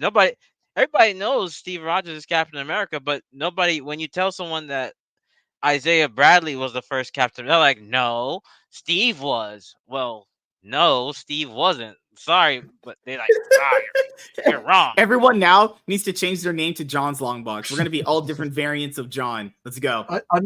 Another thing that bothers me is when you make up a new hero and all of a sudden you give him all this gravitas that was unearned, like the Blue Marvel. He's the greatest hero on all of Marvel Comics. He debuted in 2012. He's existed for 300 years, you know, and then like he's the most powerful. He's the greatest. Everybody. It's like, dude, you can't. That's like something a little kid makes up. You know, comic books are meta. You know, like Spider-Man is one of the greatest heroes because he's popular, because he stood the test of time. You know, Marvel also created Black Wolf, and nobody remembers Black Wolf. You can't just say Black Wolf is the greatest. Like Marvel was telling us that Carol Danvers is the most powerful, greatest superhero in the world, but her comic was getting canceled every 3 weeks. Oh, and fun fact, it still is. It only gets to like 10 issues and it gets canceled. People always say, "Oh, I love Captain Marvel." Oh, cool. Go buy her comics. You know, who's got money? It's like women's basketball. I love it. They should make the same. I love it. You know, go buy your goddamn ticket. name me someone that's not Brittany Griner or Caitlin Clark or Angel Reese. You name the only two I know. There's that girl on the Dallas Wings. I forgot her name. Jeez. It was that Dallas Wings Indiana Fever game. I thought she was putting up a great performance, honestly. Even the All-Star game too. I forgot her name. She's like black, so I don't pay attention to her. Oh yeah, we know. You're colorblind. We get it, MSK. I mean, I get it. I think again, I agree. I think new characters should be made. I mean, it just makes it easier. But also, let's not forget that the comic book base and some people don't even like change. How many people didn't like when Peter Parker died and Dr. Octopus took over? You know, like I thought that was great because I'm a comic book reader. I knew that was only going to be a year or two, and then they were going to go back to the status quo. Just enjoy the crazy ride for a little bit. Just like I knew Bucky was never going to be Captain America forever. You know, just like I knew all the changes, like the new Fantastic Four. I knew the Fantastic Four wasn't going to be Wolverine, Ghost Rider, Hulk, and the Punisher. You know what I mean? Marvel just does things like that once in a while, and then you ride with it, and they go back. like with Ghost Rider. I only know Johnny Blaze. I don't know. I always forget the other guy's name. Robbie Reyes. Okay, I'll try to remember it this time. I'll try to remember it. I never remember the other guy. But that's one thing comic books do. Like the Thunderbolts. You'll see when you read it. You know what I mean? You can MSK. Yeah, I don't. You can't talk about Thunderbolts without spoiling the Thunderbolts. Well, I bought the first Epic collection. It goes. Let me tell you how many issues. I think it covers like issues 1 through 13, actually. Oh, good. And when I read it, I'll just get the other one, and I'll have to get the Hawkeye one because I don't have that in Epic collection. That one has basically 2 of the same comics from the second Epic collection. It doesn't matter. I'll just go through it. But it's so weird how he said they just changed its name to Fight Club. And they just recently turned it back into Thunderbolt. That's just so stupid, man. Marvel is just a dumb company sometimes, man. It drives me nuts. I'm trying to categorize my Captain America comics. They just changed the numbering. Oh my god, it is the most confusing thing ever. And I'm using a database with me, and I still don't know if I have a full run. Yeah. Oh, well, that's what Theo's here for, to steer us off into that conversation for a while. That's what we got to do, you know. No, Chloe. I'm gonna answer your question. They deserve it if they bring people to the stands. They don't deserve shit. You got to earn it. That's what I'm saying. They deserve it if they bring people to the stands. Do actors deserve gigantic pay? No, but they earn it. I understood what you were saying, Chloe. Yeah, I understand what you're saying. And my problem is what I don't get is it was a study done in 2018 that more men, the same men that we get crucified for all sorts of things nowadays in 2024, are the viewers that watch the WNBA. How about that? The men watch it. If you even look at Caitlin Clark, it's men that are defending that woman half of the time. And it's black, it's white, it's Asian, it's whatever. I don't see the women coming out. Most women are hating on right. How many games have you watched this season? I haven't got a chance to check I watched out at least 10. Yet. I watched 10 games at least. The last game I watched was the All-Star game, and I watched the previous Fever one with against Dallas Wings when they were coming back. That's honestly, I'll say is most of the games are pretty bad here and there. That Fever versus Dallas Wing game is actually the best one of the season so far. That was actually pretty entertaining. I know this is a hot take. I know people say, "Oh, you sound." The problem with me is that when you, and call me wrong, maybe it's just a guy and I like women. When I see some of those women play, it's like I'm watching men on the court. I don't see like a pretty girl on the I'm like, what is Brittany Griner looks like a dude. I agree. I don't see pretty girls on the court when I'm watching. I don't it's I'm sorry. I mean, if I was they showed a reel I saw where LeBron was standing and this white chick was sitting down, and I think it was like a timeout, and you see him, and LeBron's a big dude, and this woman's licking her lips, looking at LeBron, and LeBron had to look away because the man's married, so he don't want to get in trouble. So because clearly he's eye candy. If you gotta sell your product. Nobody wants to watch butches and girls from Orange is the New Black. Nobody wants to. I'm sorry, I don't. That's just me. I just like basketball though, so that's just me. Well, pretty women don't have to be good at a second thing. It's really hard to get good at basketball. And if you're already pretty, why would you try hard to get good at a second thing? Yeah. You know what I mean? You're already getting a lot out of life. I forgot at that point. This chick. It's not a pretty girl hobby. I think this girl, her name is Skylar. She's on the this is blonde. I forgot this blonde chick. She's on the Mercury. She looks really good. And she can hoop. She's this blonde chick. They're out there, but for some reason, this I was watching a video where this black woman, she was saying that when she got into the league, they wanted her to become lesbian. They were pushing things on her. That's why she quit after 10 years. She wanted to after 9 years she quit because they kept pushing this thing on her. And then we're talking 2010s. This is way before now. So there's this push for lesbian and things in there that they don't talk about. And this is coming from a black woman who's talking about her experience. I think she was she won a couple championships too. If I find it, I'll share it at some point. But there's things happening behind the scenes that we don't even really hear about. So what are we talking about here? And the whole Caitlin Clark thing. This woman has jerseys selling out. The Olympic thing, which was ridiculous, because Diana Taurasi averaged 3 points the entire Olympics, and I watched it because I'm gonna root for my country. Yeah, she's pushing 38, and she averaged was, and you don't want Caitlin Clark, who's your new face of the WNBA. Come on, how does that make any sense? She has the triple-double record right now, right, for the pass and assists. Yeah, yeah. Don't get me wrong. Diana Taurasi, she was good in UConn. She's a legend. She's won multiple. But come on, Caitlin Clark is doing good. Who? I'm sure they play anybody tomorrow. here. You're gonna watch it tomorrow. They're playing Las Vegas Aces. Anybody on this panel could score 4 points blind. Come on now. What are we talking about here? I could. Oh my god! Did you see the one where the other girl, the black chick who looks like Donkey Kong, where she couldn't even do a layup properly, and they want her to compete with Caitlin Clark? Bruh. She's you mean Angel Reese? Well, the problem is that she needs to work on her jump shot, and she needs to. I think she has talent. I just think she needs to, hopefully, on the off season. Oh, and then because they're Negroes.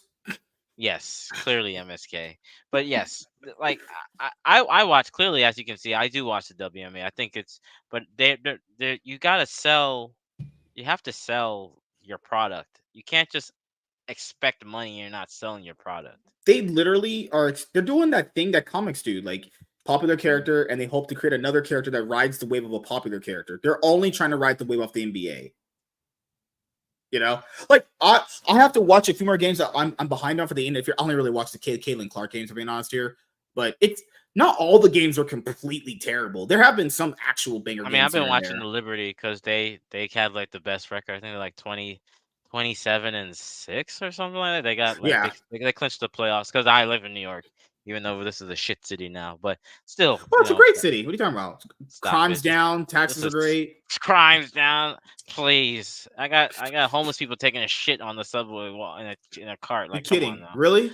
Yes. Oh, yes. God. Fuck. We're screwed, man. I mean, hey, dude, I walked outside today. California is burning to the ground currently right now, and all that what's it called? When smoke, all that smoke stuff and debris is coming out. Yeah, all of it's blowing this way. The sky was orange today for me. This was disgusting to breathe in. So I just stayed in and got my dick sucked by my wife. That's what I did. So we've never seen her. I just played League, but the point still stands. We've never seen your wife. I didn't see the beat.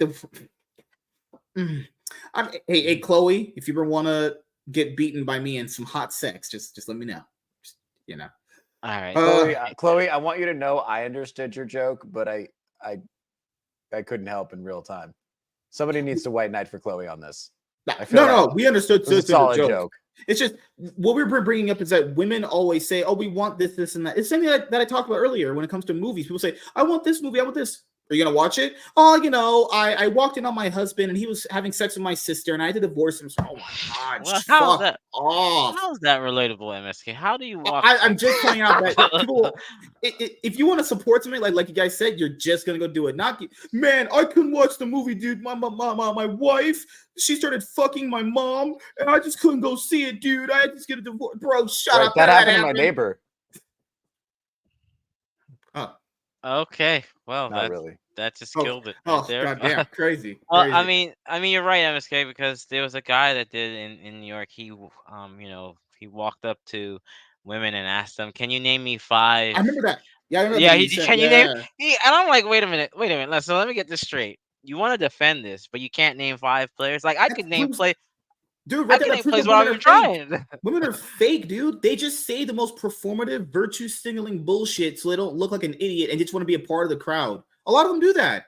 Ask them how they really feel about shit. The one recently about Kamala Harris. This dude asked her, "Why you vote for her?" Because she's a woman. He asked her, do you have anything else? No, she's a woman. It's a woman's time to fuck it, kill us all now. Just get the rope, everybody. It's over. It's over, man. Maybe Trump's a woman. Any dude that's rooting for a woman to rule him, you're just gay. Just shut up. You're just fucking gay, dude. If we just have to go by, actual history, women rulers have been terrible. So that's no one can play Concord, Chloe. It's gone. Shit's over. That's my evidence. If we just go by human history, women have been awful in ruling. Only there's like literally a handful. Literally a handful. Even Queen Elizabeth died like a few years back. She was like the only one of the few good ones you even remember, honestly. Yeah, that was pretty. Wait, the thing that you're holding against her is that she died? I'm just pointing out a horrible queen. Oh, sounds like a skill issue to me. I'm just pointing out the fact that I watch those same videos you do where the people go around and ask, and it's just so crazy the answers you get. Not only could people not, there was one video I saw where they had a Kamala Harris rally outside of MSNBC, the building that they have.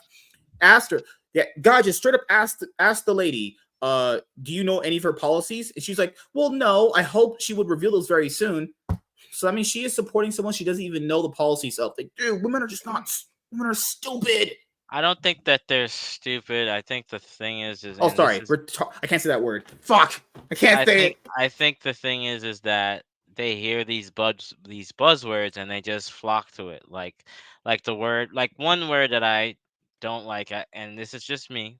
I'll definitely take it. I don't like when I hear women say trauma. They use trauma for literally everything, and I'm like, wait a minute. So what about the veteran that got, that was in a war? What about the person that had a got hit in a car accident? That's some real or someone that survived cancer. That's actual trauma.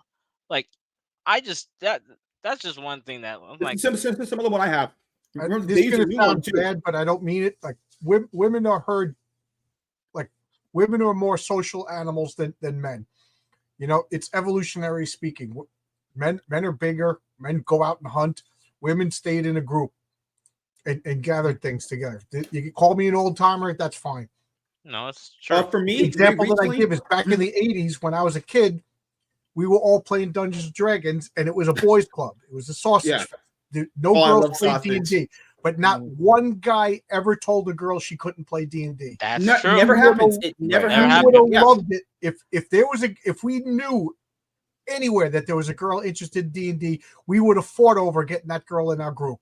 And dating her. Be near a girl, and then it just would have been cool and interesting. Yeah. Girls told other girls not to play D&D. It wasn't until now, Stranger Things or whatever. Now other girls think it's cool. Now they're mad at us that we're gatekeeping D&D. Girls didn't like Star Trek. Girls didn't like comics. Girls didn't like. I remember trying to play Star Wars in 3rd grade. This was 1977. We couldn't find a girl to be Princess Leia to hang out with us and play Star Trek. Now you see now John, you go to Comic-Con and they're cosplaying Princess Leia, but they barely got clothes on and saying I'm the princess. Right. Like in 1980, they would have been cheerleaders, but now now in 2024 they got a Princess Leia OF. I want to tackle your thing, and then I'll say the thing that Warren. That right there, when girls say, "Oh, well, guys told no guy," okay, maybe. Because this is how life works. There's a lot of people on the planet. Maybe a guy did do that. Maybe they did. But the ratio of that actually being said is so rare, I would imagine, that it doesn't happen on an often enough basis. A guy didn't allow us to play. Yeah, so a guy did not allow you to enter a hobby at all because of this one time he said not to. It's so stupid. It never happened. I don't. Just never happened. Believe it. No guy ever told a girl they couldn't get into comic books. Oh no! No guy ever told a girl even if they did. They'd say they did. It wasn't until I was in college before I found out that there was a group of girls who played D&D, and I was like, I'm playing with you guys. And I'll tell you one thing: they were mean. You know what I mean? When we were like, maybe we should talk to the goblins. They're all like, we don't talk to goblins. Like, and I was like, I can attest to John because back in when I was in high school, I had this one. Her name was Margarita. She played Super Smash Brothers, and it was cool because she used to play like Bowser. I mean, she got her ass kicked, but still, she was she played Smash Brothers.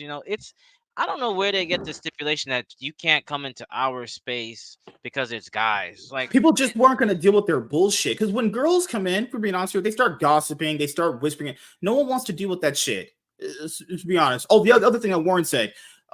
Dude, that's all you do is gossip and whisper, sir. Yeah. And what's the thing? Oh, when women say I'm a survivor, you are a survivor. You are a mental health survivor. So that means you survived a day of being sad. Oh yeah, the trauma thing. I just don't like the word trauma being used because it's mental health to me. survivor, dude. Kill me Again, now. I just find it disrespectful to the people that actually experience trauma incidences in their lives. It's to me like just because you had a bad we've all had bad relationships with family but to use that word trauma and it's just spewed so often. It's like, well, it devalues the people that like I said, that the person that is homeless and trying to survive. That's traumatic. Not you getting D down by Chad and he leaves you and all of a sudden you boo hooing to your Susan and wah. Like that's not trauma. I'm sorry. I don't think that's trauma. And hey, I'll also say this for women. Let's just, because even in guy hobbies, I can be for this too. There's a lot of guys that they'll say other dudes, because we're just competitive like that. You can't be a part of this. You can't be in it. You know what the guy does? Either he sits there and becomes a bitch and he doesn't do it, or you just get into it. At some point, if a guy ever told a girl you couldn't be in comics, okay, so on your free time, you couldn't just have went to a store and bought a comic. You couldn't have just like started reading them. It just like that. It traumatized you that hard. You wanted to get in this hobby so bad you couldn't do it at all.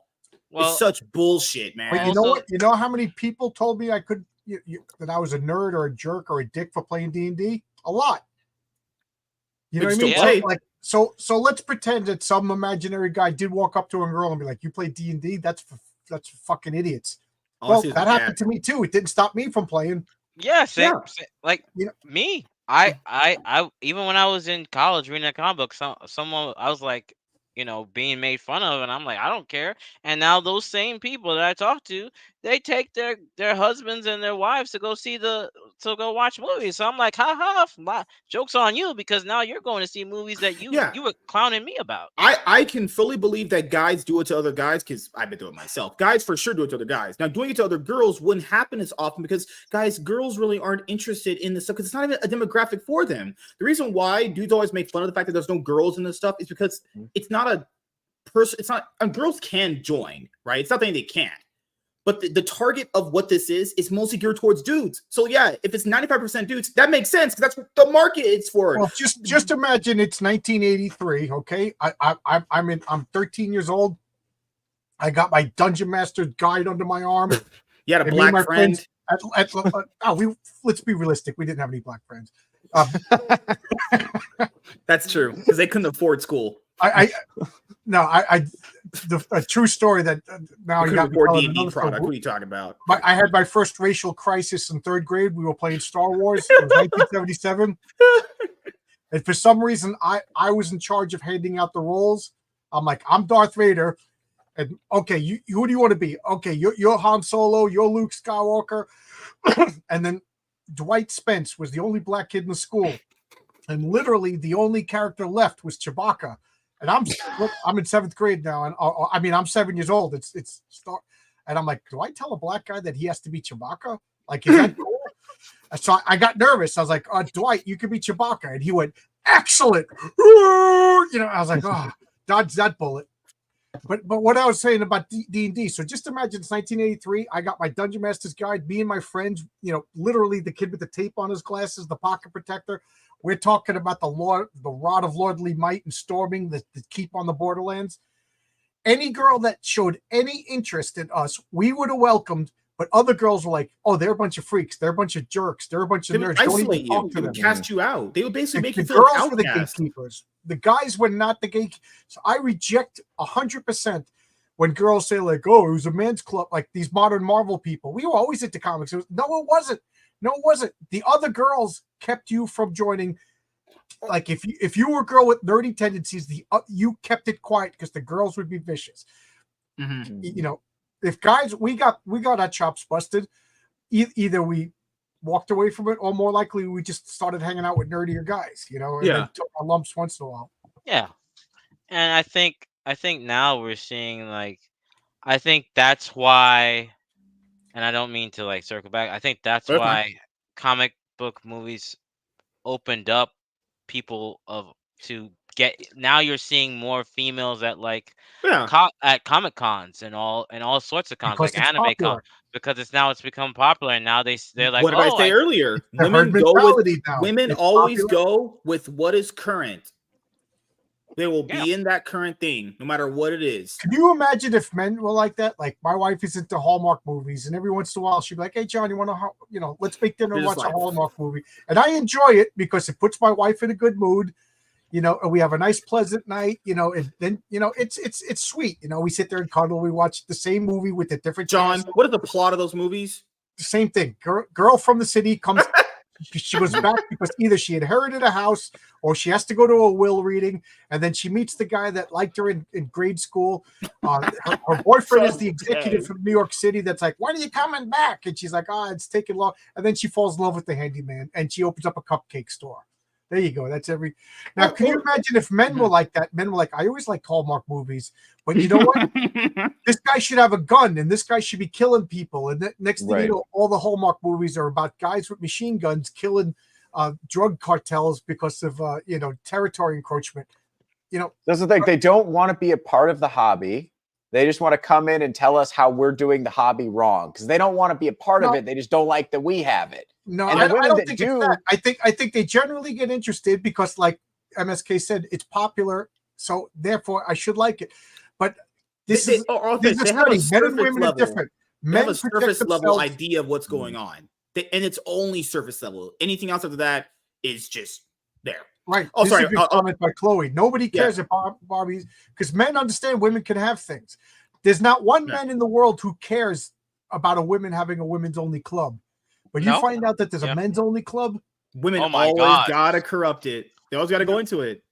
But the study, I forget who it was. I think it was Kenner or Hasbro or one of the major toy companies did a study, and they just gave kids toys, and the boys. Like you give a boy a Batman toy and it's I'm Batman and his personality goes out the window and he becomes Batman and he plays Batman. You give the girl the toys, she's like, okay, Batman's my boyfriend, I'm me, and now Batman's gonna come, and they put themselves in that figures. So I don't think it's a maliciousness. Oh my god! Why do we not think of this? The sexes. Even when they make the D&D group, now instead of us attacking the Mad Titans King to overthrow the balance of law and order and chaos, and we become like, they're just like, what would I do in this situation? Oh, I don't want to go on an adventure. And then now we have like orcs that are just like, we're misunderstood and blah blah blah because orcs misunderstood. Oh no, I wanted to bring up something here. I forgot. The three things. First thing, let's use Captain Marvel for example. The sequel, The Marvels. Okay, so people, I didn't see it. The women of the media who do the articles for like the media that we usually read articles from, they blamed men for not going to see the Marvels. The numbers were. Did you do your part? Did you go see it in theater, MSK? I did not because I didn't want to. Why not the women? I didn't want to get a rope, but I will say this. That's not the point I was bringing up. The point I'm bringing up is that they blamed men for it bombing. Guess what gender? There's only two of them. Guess what gender went and watched it and supported the most? Men.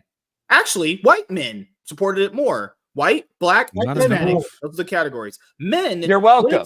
Men went and supported the Marvels. Why didn't women go and watch that? That's not even really a superhero movie for dudes. We're being completely honest here. We're watching because it's just superheroes. Why are women more like for basketball? That's exactly right. They don't want us. They don't want to watch it. They want us to watch. They want to make us watch it. They want to make us pretend that their shit is as cool to us as our shit. Another thing. Let's do this. Everyone on the panel knows what Sailor Moon is. Has any was any girl based as hell, man? Was any girl into that when we were growing up? Hell no, probably like one, maybe one. Even little other ones. Totally Spies came out. Powerpuff Girls. We could probably talk about Powerpuff Girls more than and I love the Powerpuff Girls. Really why are we moving off of Sailor Moon? Let's just oh my god, stick with my god, great. You got Usagi. She's got Mamoru-chan. Come on, Grant. That wasn't the point. Well, the point is, when they release female stuff for them that ideally would be for them, we're still gonna watch it more than I bet you more dudes have watched Sailor Moon than women. I'm not even. That's a guess. I'm just. By the way, you know it was did really well with women. It was Barbie.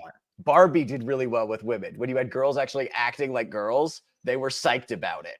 But suddenly, if you make women act like dudes, women are like not as psyched about it for some reason. I don't know what's going on with that. It's almost like humans have tendencies and they like the stuff they like. Yeah. You don't have to ruin all the shit that I like to get women to like it. That's just not. Now you don't have to like just shit on my whole childhood just to make women happy. You don't have to do that. It actually makes them unhappy. There's going to be like universal things that people will enjoy from both genders, so to speak. But you understand, if you're looking at it from just a business point of view, even if I just take their side of it, there is a reason why things are geared toward a demographic, because that demographic specifically is going to be more interested in it, and they're going to spend the more money. If you go to Walmart or Target or Kmart, even whatever place you guys shop at, if you go to the toy section, let's use Jurassic for example. Yeah, girls can like dinosaurs. Or no, I'm not saying they can't. Dinosaurs are more inclusive to all that. But where would you see Jurassic Park toys sold more? Boys section. Boys are going to play with dinosaurs more. No, I'm not saying women can't get part of it. They can if they want to. But the demographic higher is in boys. The dad's going to buy that stuff for them. Maybe that's your problem for gendering the toy aisle, sir. Well, here's the thing. And the women who do genuinely enjoy, like, they do. I have a DM group, and there's one girl in it, and she likes it because there ain't no other girls there. She doesn't like hanging out with women. She doesn't enjoy it. That's why she likes the male-dominated hobbies, because she doesn't have to deal with all the drama and bullshit, right? And so if you gear it towards women, you're going to fuck it up for the women who already do like women love those easy bake ovens. I didn't have that growing up. Yeah, my buddy Phil is like he's a nice guy. He's a progressive. He's a nice guy. He had kids, and when his wife got pregnant, it was twins, a boy and a girl, and he was living in like a community where there was no kids. It was all old people in an apartment complex. So these were like the only kids in this whole area. And Phil was this kind of guy that no TV, no social media or anything like that. What did the little boy want to play with? Guns, cops, trucks. What did Olivia want to play with? Easy bake ovens and babies. So this is like one of the, he was a this was like the late 90s, proto progressive, but he was just like, gender is real, guys. This is what they want. He has 7 kids, and they all follow along with their gender. Well, I think what I find funny, right? So like MSK brought up the Marvels, right? So one, I didn't watch that movie because when I saw the trailer, I thought I was watching a trailer for Spy Kids 3. I really thought it looked bad. It just looked bad. I'm sorry, I've told Grade this. This is nothing new. You didn't do your part? It's got the best double Dutch scene in cinematic history. I'm good. I mean, they jump rope to intergalactic. Come on. I'm good, man. I'm good. So my thing is that like we love female characters that we love a female character like Ripley. Come on, Aliens. Ripley. Yeah. That's Xena the Warrior OG. Princess changed my life. Dude, Vasquez. Like, Ripley, Sarah Connor. Come on now. There's some strong females that when I saw Terminator when I was a kid, I wasn't saying, "Oh my God, this woman is taking over the screen and the males aren't getting." No, she was kicking ass. She was doing her thing in the movie. Princess Leia never missed. If you watch Star Wars, Princess Leia is the only character that never missed when she shot. Right. And she and nobody freaking complained. Nobody else. Why? Because she was well written, and well acted. And Carrie Fisher was nice to the audience, another one that I hate, that not just women, it's mostly women that bring this up. When women will say things like, "Well, women weren't getting leading roles in Hollywood." It's like, I know you're fake. We know that's fake. That's such bullshit. Well, that just shows you that she's stupid. Well, that's let's just show you that women. I'm saying certain women, not saying all, obviously, but certain women just lie, and because they heard this before, guys. People lie, but she's a stupid person. She's an actress. Most actresses are stupid. I'll just say this for anyone that's out there: do you really think in all the movies we've ever had that no woman on this planet was ever casted as a lead actress in anything? Really use your brain. Hunger Games. The one you just said right there: Alien. There's Terminator. Most horror movies are like girl based. The final girl trope. Scream has Halloween. Yep. Courtney Cox. She's been in every slasher film. Like, what about the final girl in every slasher movie? That's how you know you're talking to someone fake. That it was named after the slasher, not the final. Or the same person will be like, "Well, black people weren't casted in these roles." You're Look like, at Halloween. "Oh my God, we were talking about Halloween. The main character. Laurie Strode. She's. You mean Michael Myers? Oh, Michael. Well, yes, obviously. Yeah. But Laurie Strode, so we've seen females. Yeah, there was black people in movie like Birth of a Nation, Color Purple. MSK's favorite. Ruth. There was juice. It's actually even more insidious than that, because women have been central to the process of movie making since the beginning, because men were directors and women were editors. Because at the beginning, editing meant literally sewing film together, and that was a chick job, right? So men didn't do that. So you had men who would go out and shoot all these cool scenes, and then women who would stitch them together and make the movies make sense. And it's literally been like that since people were making movies, right? Yeah. But now we have to embrace this narrative that women have always been excluded from the filmmaking process, that women weren't allowed to be creative, that women weren't allowed to be a part of movies. Are women. If you had any DVDs growing up, or you watch behind not the good ones, most costume designers that all the set work are women.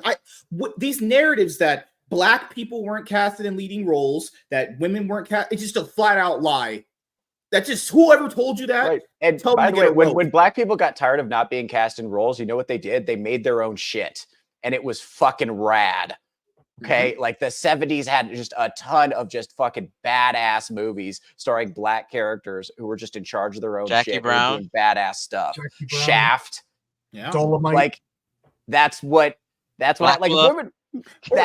Even on a smaller scale with the Wayans Brothers TV show. MSNBC didn't the want to use Wayans Brothers have an empire of badass movies. Yeah, the MSNBC didn't want them to have a dad in the show, and obviously we know how that planned out throughout many years with them.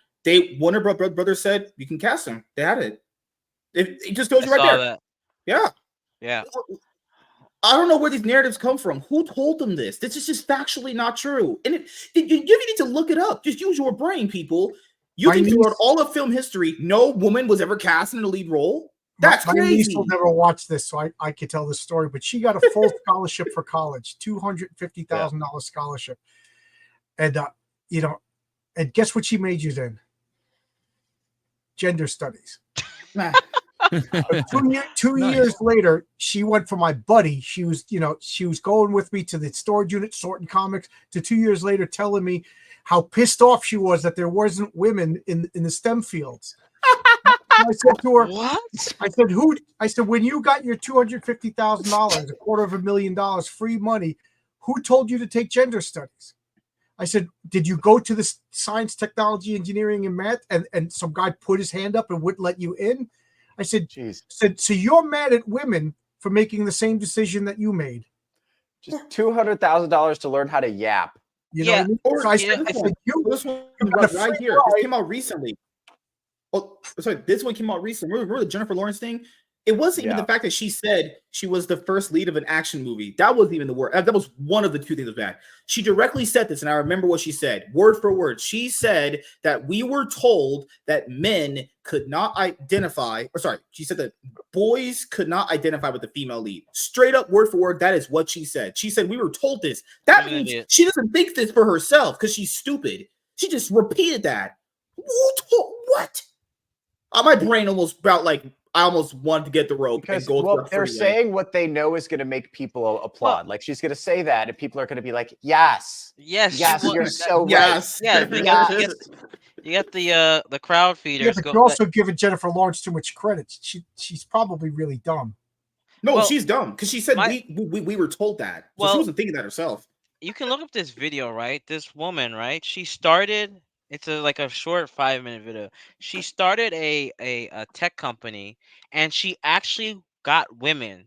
And she found out for the tech, she found out that the women were not doing good. And as soon as she hired men, her company just started doing good. So now she no longer hires women in the tech field. And all the women on the panel was upset. And this woman's the CEO of the company, and she's saying that men are better. This is coming out of a woman's mouth. She leads the company. She's the one that does the hiring process, and she's like, "You guys do it better." Women are like, "You're just being a bigot." What? Call her a bigot. The one that sounds like an advancement for women.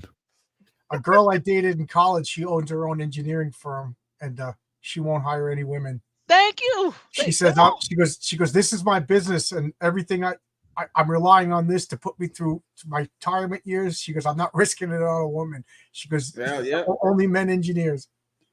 You know what's crazy? I hear so much talk about the only people I ever hear say anything really positive about women behind closed doors are men who are like, come on, guys, they're not all like that. If you hear what women really think about each other, they know the truth.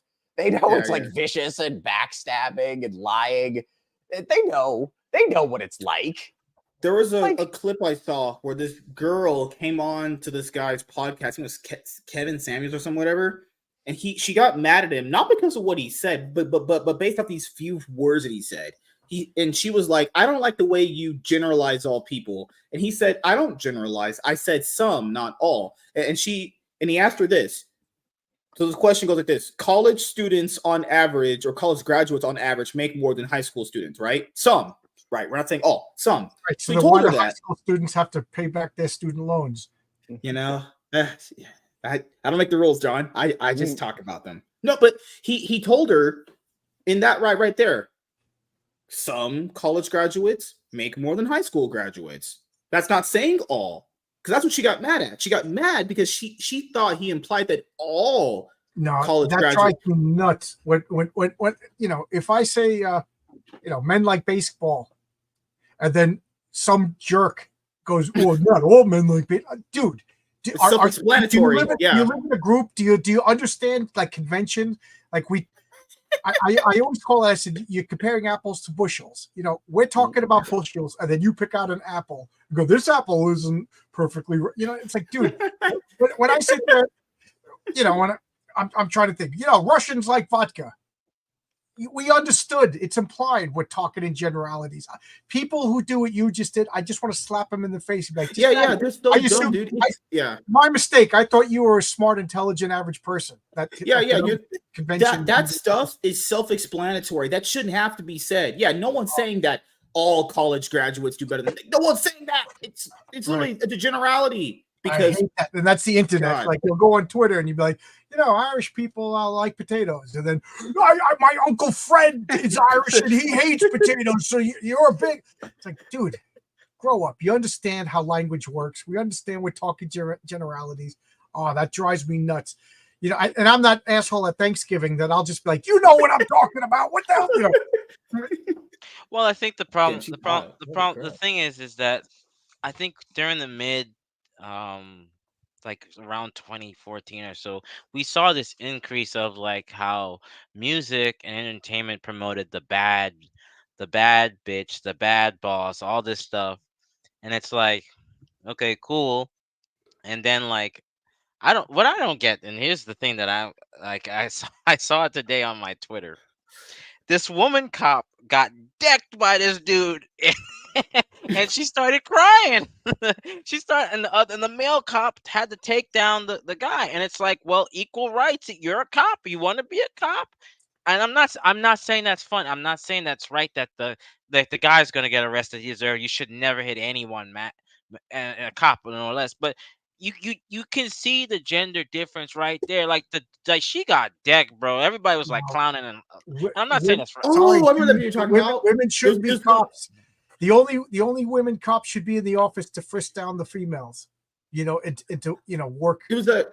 What I mean? Like, I don't want, some girl, she's just got drunk or whatever. She's going, it's not a real crime. She goes, and then you got some big burly guy giving her the strip search. What I mean? That's why we'll have girl cops. But like, sorry, women, I'm old fashioned. We should have, and not only that, we should have big 6'6" guys. When I was taking my classes, but I had to take this. I was taking classes to become an electrician. I had to take a couple of like other classes that had nothing to do with my trade. And one of the professors is like, next week we have a guest. She's the first female firefighter in New York City. So I looked her up. She failed. She couldn't meet the physical requirements. So she sued and she got the physical requirements changed. So I was polite. She gave her speech. Any questions? So I raised my hand. Okay. I said, the purpose of the fire department is to keep the New York City citizens safe. You being on the force, does it make me more safe? I said, because it's not there to provide jobs. It's there to keep the citizenship safe. I said, now, if you could carry my fat ass across this room, I'll shut my mouth. And my teacher started, oh, well, John, I said, you be quiet. I said, because this is like, we can't just sue and lower the standards because you feel it's sexist. Yeah. Mm-hmm. So I said, but don't get me wrong, I'm not sexist. If we could get a 6'6" woman, some, Olga Stravinsky from Russia to pick up my fat ass. Mother Russia from Kick-Ass 2. Yeah, I would love to be picked up by a giant woman, actually. You know what I mean? That's talking about it. I also don't want a 5'2" Asian person being a fireman. You know what I mean? Yeah, that's the thing here. People are trying to make jobs their popularity contest, and they're trying to treat it as such. Yeah. Like one of the things that just was driving me nuts was there was this Orthodox Jewish guy who went to the police academy, no problem. He went through his parole, no problem. And now he's a full-fledged police officer vested in the city. He can't work on Saturdays now. But it wasn't a problem when you were in the academy. It wasn't a problem when you were on patrol. But now he's being discriminated against because he has to work on. What you're saying is let the effing Muslims and let the effing Catholics work on Saturday. You know what I mean? You're being treated like everybody else. In America, we use discrimination in the exact opposite. Like there was this Muslim guy who again, he got hired, he went through his probation period, and now he's a full-fledged bus driver for the city, and he can't wear the uniform. He has to wear his magic clothes. And now he's being discriminated. Well, dude, nobody else could wear their magic clothes. You're being told to behave like everybody else. Like Jews who go to jail and all of a sudden they want what is it called? The special food that they eat. Dude, sure. Just why are you in jail? Shut up and you eat in prison food. When you come out, reform, and then there's that sneak behind you again. I think he's gonna take you out there, Theo. I mean, my thing I don't like is, like, for instance, there's males that want to be teachers, right? But then you got the parents that are like, oh, I don't know how you're gonna touch my daughter. What does that have to do with anything? Like, what if the man is teaching, he's doing his job? Why? Like, I don't understand. It's okay to come in, like, as you said, like we've all on this panel said, we don't care if you come into the STEM field, but the moment, like, let's be honest, most secretaries are women. If you see a male secretary, that kind of throws you off. You don't see male secretaries that much. I know if I try to apply for a male secretary job, they're gonna look at me like, funny, cute. Like, no, because they want a woman there. So my thing is, like, you can't be upset that you go into the STEM field and that doesn't work. But then when a man wants to be a teacher, like saying, like, I don't know, from first grade or whatever, and he does a good job, you're worried, oh, he might touch my like what are we, like, come on. Like, what are we talking about? I'll tell you this, I was a public school teacher. Everybody was so happy to, like, there's a kid, and I was the only white teacher in an all black school. I tell you, man, the mothers were like, will you marry me? Will you marry me? They were like, it was a lot of, like, they would be like, you're like the only male figure in my son's life. Do they have real hair? You're an idiot. This is a real thing. Like, having basically zero male elementary school teachers is a real problem. Yeah, it is. Like, it's actually, like, so if imagine this. So you're a young man and you're growing up in America and maybe your father isn't in your life. You're not going to have a male authority figure in your life till, like, maybe if you're lucky, you get a football coach. But other than that, you're a boy and you're being told that the way you natively approach the world is wrong because you can't sit still. And we can't have contact sports anymore, and we can't do competition anymore, and we can't run around outside because that's toxic and masculine. You got to sit still and fold your hands in your lap like the girls. Why can't you be more like the girls? And then we wonder where all the masculine men went. We wonder, right? We wonder what happened. We wonder why some guy gets dissed and he pulls out a gun and shoots somebody because he can't deal with his emotions. That's insecurity. That's insecurity. Yeah. Like, he can't, if you can't handle it, it's listen, there is nothing a human being can say to me that will hurt my feelings because the way my father spoke to me from the time I was born. My father, I had 3 brothers and a father. My father was, a construction guy too, Nobody, and my mom, Jesus, we would hope my dad would punish us over my mom. Because my dad, he would hit you once and that was it. Because my dad was my mom would slap you 37 times and you weren't allowed to fight back. And if you did fight back, then my dad would crush you on top of it. Yeah. So you had to sit there like whooped this anyway. And then my two older brothers were beating you up. You know what I mean? It was rough. And then as you got older, it turned into like busting balls. Like again, we're sitting at Thanksgiving, like yelling in each other's face, you know. But we don't throw punches and stuff like that because it's you know, we're Italian New Yorkers, loudmouths. We yell and scream, we get it out, and then we all hug at the end of the day. You know, and then these kids, like you said, they don't have any fathers. They're raised by grandma. They're raised by soy boys. Aunt, you know, and the only guy that they see is this piece of crap that mom dates and breaks up with every 2 weeks. And then somebody insults them. They see mom go nuts and start swinging it. So they start swinging. That's another thing too. Not just the teacher male thing. Their dudes are growing up just in a single mom household. It comes from the single mom household first. You know, they don't have a dad, or if they do have a dad, you only see them on the weekends based off of custody agreements, right? Lord. You know, that's another mess there. I was saying the whole teacher, because the thing is, I wouldn't really count on and hope that boys will only get a chance to see a male figure from school. They should see that from the home, right? Should your dad is at home with you, right? But that doesn't happen because, you know, nuclear family and all that good Same jazz. thing with male nurses. And black people are always on welfare and they're EBT and those disgusting. Shut up, fool. Same thing with male nurses. That's a shortage too, because you got to remember that there are some patients that come in to say the ER that require a man to like maneuver them while they're caring. Big fat guy, you know, my cute little, you know, Vietnamese nurse that treated me my neck. Luckily, I was able to get up and walk around. But if I was immobile, there's no way this little cutie pie was going to pick me up. Not happening. It's just not happening. And I find it, and I don't understand. Like you want equality, but then when we get into the space, you're like, well, why are you here? Well, it's like that's the thing. Women don't want to be treated equal. They want to be treated better. They want the life of the average woman to look like the life of the most awesome dude, but they don't want to do any of the work to become the most awesome dude. They just want to get it. Right. I think a lot of women think that like every man on earth is like the president or their dad, or is like the CEO of a company. We just walk around just like getting pussy thrown at us and just a ton of money. And it's just like awesome being a dude, because those are the dudes they pay attention to. The dudes whose lives suck, which is most of us, are invisible to them. They're just amorphous, asexual. I'm the other guy in you their said. peripheral vision. You know, they don't see those guys. I'm the rich Giga Chad. Right, I forgot. No, I'm sorry, I'm in the presence of the Iron Man Top G. I don't want to be disrespectful. I'm projecting my own inadequacies guy you said. On the great one. But that's the thing. Girls past that guy you're talking about, not me, because I'm the top G, but like the guy you just talked about, the 9 to 5 guy. They don't want that 9 to 5 guy.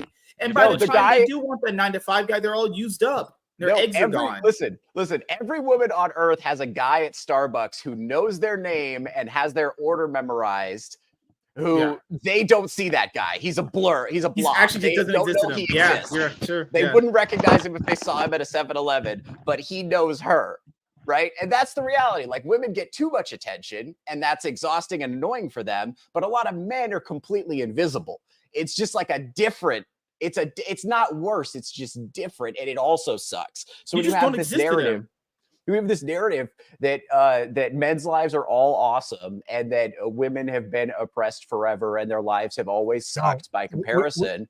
Women, look at the Middle Ages. Women had it great. Yeah, they got married off, and then they lived in a castle. You know, they got nice clothes, whatever, and the men had to listen to the king, go off and fight, get killed. You know what I mean? And all the women, you know, they became the ladies. They always had it easier than men. Yeah, well, John, you got a good point, because that's funny. Whenever you ask a woman, would you be okay with being drafted? They're like, no, but we don't have a choice.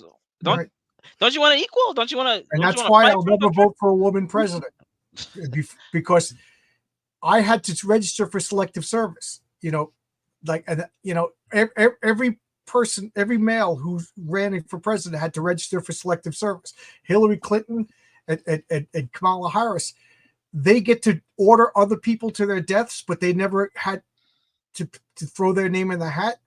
That's not right. Now, once women, and I don't want women in combat, so I don't want to ever vote for a woman president because I don't think women should be in combat. If we are at the point where we need women in combat, there's something really wrong. Yeah, there's something really wrong. So you know what I mean? Like, sorry, it's not sexism, but like, to participate, you gotta pay your dues.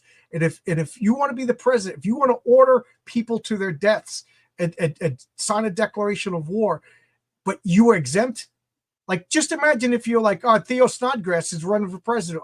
When did you register for selected? Well, I never did. I got an exempt. Would you vote for him? You'd be like, you piece of shit. I'm not. You know what I mean? No way. So I don't want Kamala. I mean, he sounds crafty. Hillary Clinton, and call me sexist, whatever, but you don't get the rewards without taking the risks.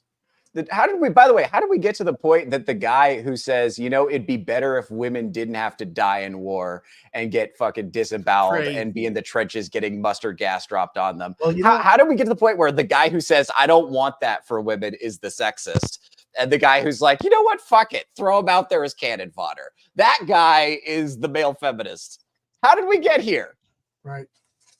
Or we get to this, or how about this? Feminism evolving to a point where women are like, we're taking it back from the patriarchy. Men suck. Yeah, only for women's brains to rot so bad that they want a guy to look like a woman to tell them what to do, and they'll call that a woman. Crazy world we live in, right? That's bizarre. Isn't that what you're looking for? They want to be ruled by men, but a man that looks like a woman is good enough.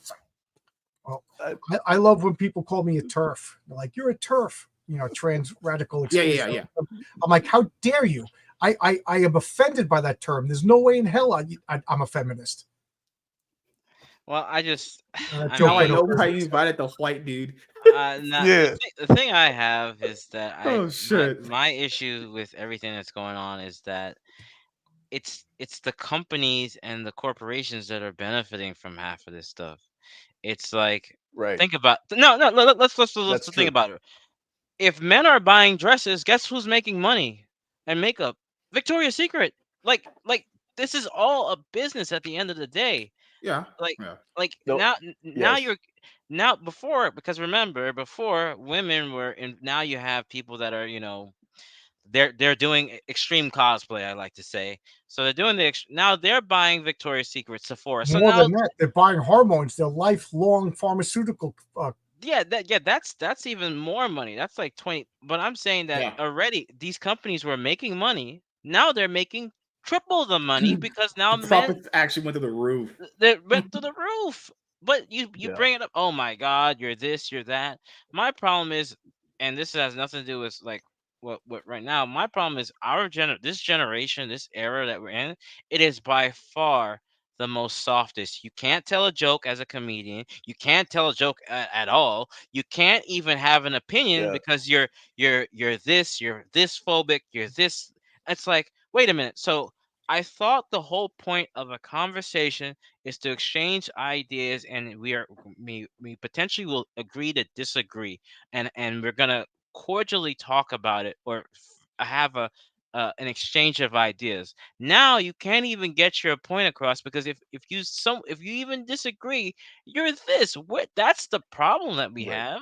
Well, here's the thing. I'll speak on this. I'm in the comedy space, so I'll speak on this a little bit. You just have to be willing to accept the consequences. Like the difference between me and a lot of people have told me, like, I'm banned from a couple places, and I'm currently serving a 2-month suspension from the Spokane Comedy Club. And I'm a little bit proud of that. But here's what you have to. If you're not a super liberal, how do you survive? No, you accept the consequences of your action. Here's the thing: I'm willing to tolerate women being mad for 2 seconds, and a lot of men aren't. We have this rule in society that if a woman is mad, everything has to stop, and we have to direct all the energy towards calming her down and validating her emotions, even if what you said is true. And she just doesn't like your tone. We have to stop everything and just make sure she feels okay. And then we go back to lying if that's what it takes to make her feel okay. Or you could just say, you can call me whatever you want. I'm just going to say what's true. And I'm not going to, just because you're mad doesn't mean I have to be, right? And then you could just say what's true. And if you say it and it's kind of funny. I forget what the argument was, but it was some girl, it was a friend's girlfriend. And I forget what I said, but she was like, dude, that's an asshole thing to say. I go, yeah, but it's not wrong. And she just was like, oh my God, you're not going to apologize. You're not going to. No. The truth is the truth. No. I think it's like this. Why do She's people, like, that's always been my biggest pet peeve too. Like you said, your other one was the self-explanatory. One of my biggest pet peeves is people wanting fake apologies for shit you're not even sorry about. I'm not sorry. I'm not apologizing. Nah, one of the things I told the kids was, don't apologize. Forcing a kid to apologize is bullshit, because then we think it's magic.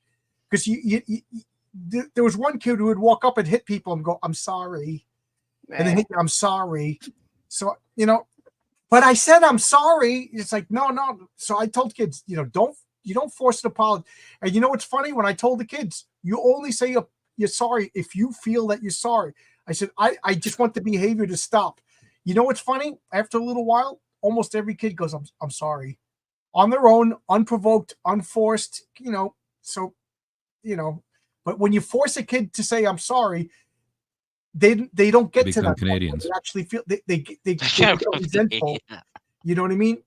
So, but that's my problem. Like, imagine we're in that's out of everything. I just don't understand how, if I like for instance, somebody on, like, let's say someone's liberal or they're Democratic, right? Okay, you're a Republican. Why can't we just have? Why is it possible? The best, and I think you guys can agree with this.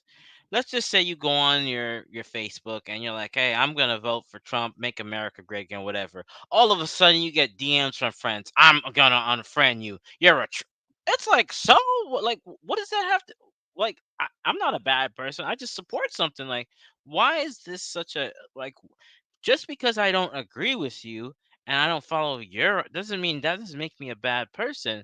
And I don't even like the fact you can't even voice your opinion nowadays without the threat of being canceled. The first thing someone's gonna do, I'm gonna take your TikTok, I'm gonna post it on Twitter, and you might have said something completely true. Like, there was this one time, this lady was like, she was a fat, oh, it's not fat, a big influencer. I didn't mean to say fat. She's body positive, body positive influencer. Sorry, I didn't mean to say it. Body positive. And she went, and I think one of you guys might know, she went to a horseback training riding, and she weighed like 300 pounds, and they're like, no, you can't go on the horse because you're gonna hurt the horse's back. And she tried to cancel that, and the guy's like, so she was more than 300 pounds. Yeah, she was like way more. But the guy was like, responded like basically how John would be like, listen, you're big, you need to lose weight, and we're not gonna break the horse's back. And it's like, oh, and she tried to cancel them. It's like, no, like, come on now. If you don't adhere to certain things, you don't get upset. Just lose weight, whatever. Supposedly there was more to the story. Like, they told her the weight limit when she booked it. But yeah, thank you. Gray knows the story. It's like, okay, well, just keep it moving. Don't get upset because we're not gonna bend the knee and bow to you. And that's what I think nowadays it is if you don't agree with someone and you don't bend the knee and you don't, you're this bad guy, you're this villain all of a sudden, which makes no sense. Let me ask you this: Do you ever play like board games or card games with little kids? And if so, do you not throw the game? I crush them. My nephews, when we play anything, I'm like, you keep zooming, kid, because you can't beat me. I don't hold back. No. Yeah, I like, if I'm playing a board game with kid, the first time we play, you're just getting the rules, and I'm just happy if you could figure out the rules, and complete a game. Second time I play, I'm not going to get 8,000 points to your 4, but I'm not. I don't believe in letting little kids win. No, I don't. My friend comes over with his kid. We played a game, and he was like, "You have to." He doesn't like to lose. I was like, "Bitch, I don't like to lose. I ain't losing to a 5-year-old, because that's real embarrassing." So I was like, "I'm winning." That just made me get like, "I'm winning," and I was like, "Nope." Like, I was picking up the pieces because he was trying to throw them, and I told him, "You can't come to my house anymore." Yeah, I just think it's odd that we can't. We mollycoddle kids. Hardcore though, John. You banned his 5-year-old from your place? Yep. The only kid. Nice. I never banned anybody on Twitter, but I banned a 5-year-old from my. I think, as someone who helped out with daycare stuff, with when I was doing that, even with church, I think this is a problem. People there's too much negotiation when it comes to kids. People are like, kids should listen to you. I didn't think that was the word you were saying. You're the adult, okay? I'm not like unless they earn their reward and they earn what you said you're going to give them, and they debate on what they want. That's different. Why are we debating with kids? No, you're not getting this. Why? No, that's it. MSK. Before my wife, I dated this woman, and she had 3 daughters. Oh Lord! And she was like, "Yeah, you want to go to the supermarket with us?" I was like, "I guess I'm a good boyfriend. So I go to the supermarket with it." And then we go down to the cereal aisle, and she goes, "You ready?" And right away, she's just like, "What are we getting?" And all 3 kids just start fighting, screaming. Like, I'm talking, like, rolling on the floor, temper tantrum. And I walked away. I was embarrassed. She goes, "That's embarrassing to you?" I go, "Yeah." She goes, "Well, how would you do it, mister? I don't have any kids." I'd walk up, I'd grab the Cheerios, put it in the shopping cart, and keep going. And if they don't like it, you know what I mean? Like, I said, this is what you do. Child A, you get to pick this week. Next time we go, B, you pick this one. And that's it. And if anybody starts a fight, you get the most horrid tasting cereal and you throw it in the shopping cart and say, "This is what you get because you fought." Yeah. In her defense, though, I mean, like, it's easy for me to say it. It's also easy for you to do, but for whatever reason, you're going to end up with the strongest kids, though, if you make them fight over it. There can only be one winner. Give that second child something to, like, really strive for and, work out over the summer just so that he can get his Fruit Loops. I don't know. I think you got a good point. I think you got a good point, John. We've got a whole generation. We've got a couple generations in a row of people who are just like not used to being told no. Right. And there's so much like you get an emotionally volatile, like almost a toddler temper tantrum from grown adults just because you say, "No, you can't have that. You can't have that. You get A or B, you can't have C. Can't have that." It's just life doesn't work out sometimes. It's tough shit. It just is what it is. There's 7 kids in my family. Do you think my mom gave a shit what kind of cereal we wanted? Not a bit. Not a bit. I opened up that cabinet. Oh wow, this Cheerios. We had Cheerios. That was it. We never had Fruit Loops. We never had anything delicious. And do you think at dinner time my mom gave a shit that we didn't like meatloaf? No. No. And it was funny because we got the food on our plate. And my dad was done instantly, and he was like this with the fork in his hand, looking to see who was too slow to finish their food. And my mom didn't make a second meal, Like your dad. I think, and that's a problem, right? I think that's. I was telling someone, like, could you imagine George Carlin around in our time? That's not happening. Yeah. He's not like George Carlin now. Wouldn't even. He'd be the most hated man in America. He would be a right. That's the thing. This is what I'm saying, because I'm out here in the streets doing it, and I'm telling you guys, there are more normal people than there are crazy people, but the normal people are scared. That's the issue. It's the normal people are scared. It takes people who are like, I'm okay. I've had crazy feminists scream in my face that I'm a misogynist, that I hate women, spread all kinds of vile rumors about me just because I said things that were true and I made people laugh and that made them uncomfortable. Right. And by the way, I think people are hungry for it. And by the way, who most loves it when you do a funny joke about women? It's women. Because here's the thing. Part of being treated like an adult is being able to take a joke. That's part of it, or being able to tolerate the truth. That's part of it. And I think a lot of women are sensible, reasonable people who are fuck tired of being treated like children. They don't need the whole world catered to them. They don't need it because they're adults. You should see my job. I'm a construction worker, and we're fixing the airport, and we're electricians. The first thing that happens is there's a mud pit. We get a backhoe, and we're digging holes into the mud because we got to run the pipes. So we're the first ones there. We're literally jumping knees in ice water in the mud, freezing. It's galvanized steel, 5-inch pipes. You need 2 people to pick them up. You got to spin them to screw them on. You got no time to F around. And we got Jews, we got blacks, we got Hispanics, we got Chinese, we got Russian, all in the same crew. And it's funny because like it like we don't even use our names. We're like, N-word, get this. Okay, you kike. Okay, where's the spick? Okay, he's over there talking to the drunk Irishman, and we're laughing all day long. Right. And then we got a girl in our crew, and we didn't talk. We didn't, we were afraid until finally we were just like, okay, where's the cunt? Okay, she's like, I'm over here. And then we realized, she realized she was part of the crew at this point once we started insulting. But you're absolutely right. Like, she actually was like, I don't think anybody likes me. Why? Because we were polite and nice to her,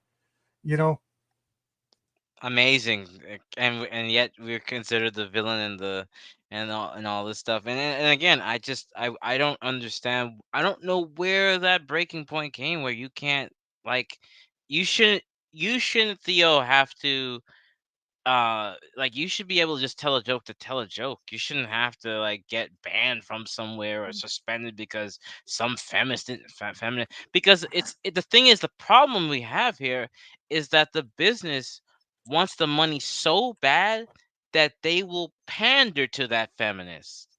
They will pander to that person. Well, nobody wants to be called a misogynist, racist, whatever. I don't mind it, honestly. Well, that's the thing. Most people, and it shut me up for a long time too. Yes. Well, that's the thing. I think we got to have a little bit of backbone, and we got to have a little bit of courage and just say what's true. And if somebody who's a liar is going to call you a foul name because you said something that's true, that's okay, guys. The truth always wins in the end. If you set your belief system up in opposition to reality, reality is going to whoop your ass every time. My standard comeback is when somebody calls me, like, I'll say something, they're like, oh, you're a racist, you're a whatever. And I go, yes, I am, but am I wrong? Nope. And that drives them nuts. Just own it. You want to call me a racist? Okay, I'm a racist because whatever. There's no defense against that. I'm friends with them, guys.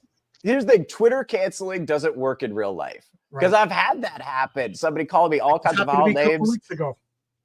That happens. Like, I was doing a set one time. I did a set about plus size women. It was generally complimentary. I happen to enjoy a plus size woman, right? But if you say anything about women, there's a certain type of feminist that's going to get up in your face and say vile things. And this woman, who, by the way, claimed to be a therapist, diagnosed me on the spot after my comedy routine as a pathological narcissist who manipulates women. She said, I hate the thought of what would happen if a woman were alone with you.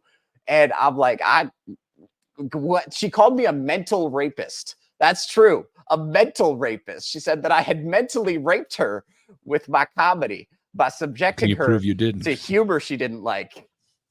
This is also humor. Like, these kind of people are so weird because they'll say one thing and not actually live it out. These are the same people that say this with media too. If you don't like it, don't watch. And a lot of them say that too. Well, if it's not for you, then stick with that. Well, that could apply straight to her. If you don't like it, why don't you just walk up and get out then? Well, think about that. Like think about how I know on my ass. I tried. You know this, MSK. I tried to watch She-Hulk, right? I did too. I didn't like it. Oh my God, you're misogynist. Wait a minute. I didn't like Moon Knight because that was shit and that was a male actor. So what are we talking about here? Because I didn't like it, was because of because you didn't get, like, no, if it's garbage, it's garbage. I think the problem is people don't understand. If your feelings get hurt, guess what? You boo-hoo for a little bit and you move on. Yeah, that's all you do. Or even if it's not like a truth, right? You just being authentic and speaking your mind. Because that's the thing is, I have this belief that it's a saying back in the day called "great minds think alike." Even for that side, if they're think alike, sure, go ahead with it. People think alike more than people like to assume, but most people don't have a platform to speak, so they kind of gravitate toward the personalities that they think are saying what's on their mind. That's just how most humans would work. Like average people, like you just said right there, they don't have a platform they can talk every day. It's just regular everyday people, So how do they function? Well, they're going to gravitate to personalities they agree with, Like, I remember I know people don't like Fresh and Fit, but they had a lot of girls on one show. It was a long time ago. And Myron asked this question, and it was like, how many girls? It was like about 12 girls. And he asked, how many of you girls want a guy that's more sexually experienced for the first time you have sex with him? A lot of them raised their hands. A lot of them did. More than half of them raised their hands. this thing, and the reason why I bring this up is because even if that's true for those women, but it shouldn't be a problem with you saying that. Because if you're just saying that because you really believe that, that's awesome. But you shouldn't have a fear of saying that over being like censored or canceled, because you're not really, I believe this, if you're not really hurting anybody, what you're saying is fine, unless you're really not hurting someone, or what you do may hurt someone. Words are words. Just because you have sensitive feelings, like people, as you get older, I'm sure John, Theo, you guys know this, you start like certain words, like whatever, okay, you said it, you called me the N-word, oh, whoop-de-doo, you feel better, hey, have a great day. Remember we used to teach kids sticks and stones may break my bones, but words will never hurt me. When was the last time you heard that? No, more lately I've heard words are violence. Right. The Dustborn game. The Dustborn game. Silence is violence. Silence and words are both violence. Think about poverty is also violence. Everything is violence except for violence when does it. on Dr. Phil, this lady had she has a daughter because they're a lesbian couple. They were offended that at school when the teacher was talking about like families, they said mom and dad, and that they shouldn't say mom and dad in the classroom. What kind of what are we talking about here? Because you guys are two, you're two females and you're a lesbian couple, you don't want to hear your daughter hear about mom and dad. That's the norm. Mom and dad. What are we talking about? Been around here? Forever. You want to ban the words mom and dad. You want to hear mom and mom. It's mom and dad. No, remember they tried doing it with pregnant women? Like last year, they were calling them pregnant people. Birthers. Oh man, losing through a word at my spine. That's why I broke my neck. And by the way, the people who say things like birthing people and pregnant people, those are that's the pro woman side. That's the side that's pro women. They're the pro people. If you say side. Women give birth, you're a misogynist. See how they did that? Way to put women in a box. Okay. Yeah, Theo, wow. You did it. You finally. I love how at the Olympics they had a men's room, and then they had a non-gender specific room. So women, they have that in my town. Some places. Yeah, women don't even create their own bathroom anymore. Does that make you feel more comfortable, MSK? I just always go to the men one. I don't know, man. Men's bathrooms are no fucking joke. I don't know if women want to be sharing bathrooms with us, to be honest with you. I don't want to share a bathroom with men. In real life, that I want to go in the men's bathroom. And I think if any guy wants to be in a girl's bathroom, you're just a weirdo. Like that. I don't even like at the airport. I have to go to the bathroom. I'll go into the main bathroom in the lobbies. They have a woman who cleans the bathroom. I hold everything in until she leaves. I ain't let loose with the disgusting. Yeah, that's awkward. Or that black guy, I think he's Zuby, whatever. He had said a thing about all this. Most normal societies would have heard this lazy, retarded, crazy, mental ill shit and just kept it pushing and didn't entertain that. What our society did was they entertained everyone's feelings, like you guys brought up, to the point now where grown men can go into a girl's bathroom. This shows you how we are the most tolerant country in the world because we put up with this nonsense. Poland ain't putting up with this nonsense. Putin is they are actually making commercials in Russia for people who like, oh, you're gonna go vacation in America, and they'll show you like men dressed up as ladies, and if you say that they're not women, it's like they're laughing at us. Yeah, that's the thing. We're at this point now where a grown man, because if you'd be like, well, they're both if a grown man wants to use a bathroom when there's a little girl in there, that person is a weirdo. Yeah, something wrong with like this thing is. And people would say, but it mostly happens in women's. Like, it doesn't matter. Want a book in a school library that references anal sex, there's something wrong with you. Right. Yeah, that's the thing. I did a showcase on genderqueer on my channel. I opened it and I read the book. Just read the book. Right. Yeah. And Pete. So if anybody wants to see what's in genderqueer, go to my channel, John's Long Box. Look up genderqueer. I showed the pages. I didn't lie. I left. You know what I mean? And that book should not be in schools with little kids. That's what I always said to kind of that stuff, like, or when men compete, like the thing with men competing in women's sports and men going to the female bathroom. That stuff, when it's entertained, should just be thrown out. There is no reason a 30-year-old man should want to be in the bathroom with a 15-year-old girl. That's just weird. The problem is it goes back to the word things, right?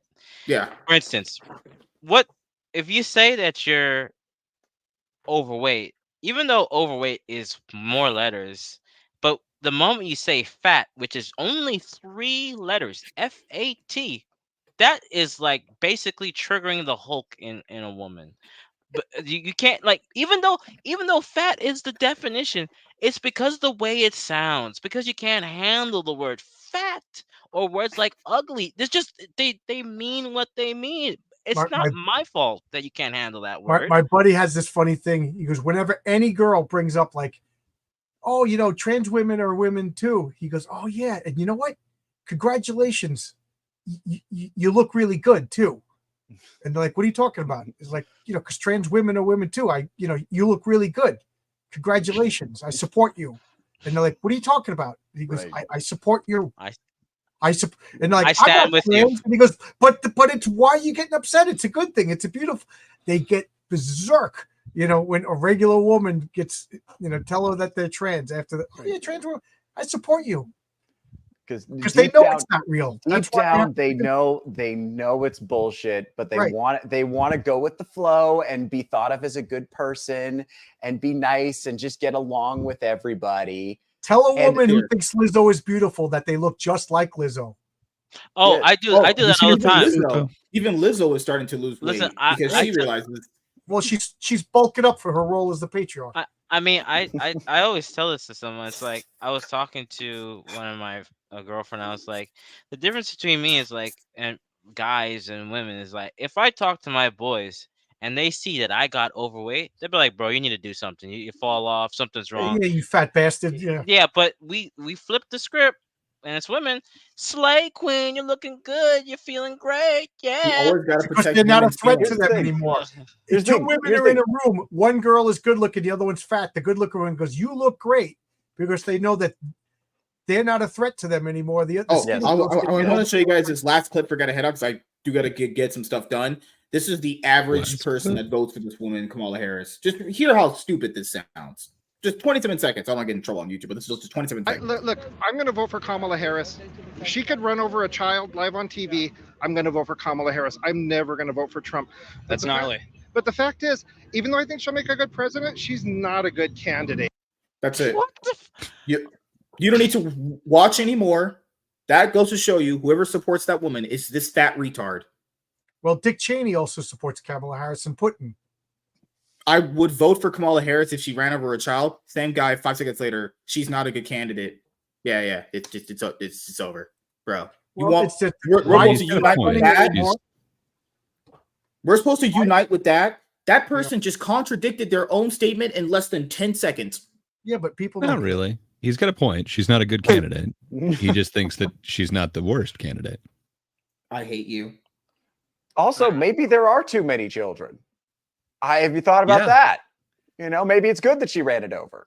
Also, have you ever been to like Montana or something? It's nice open pastures are nice. It's white dudes for Harris. Remember, white dudes for Harris. It's okay. It's a new thing.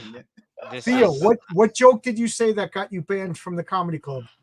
Oh, it was a long time coming. It was a combination of factors, but I started getting banned from 2 or 3 of these smaller clubs because they were all kind of run by the same guy. It's a lot of internal bullshit and drama, but basically it's all along the same lines. I got a reputation for being kind of like edgy and kind of a gunslinger, and the way which it sounds way more badass than it is, truly.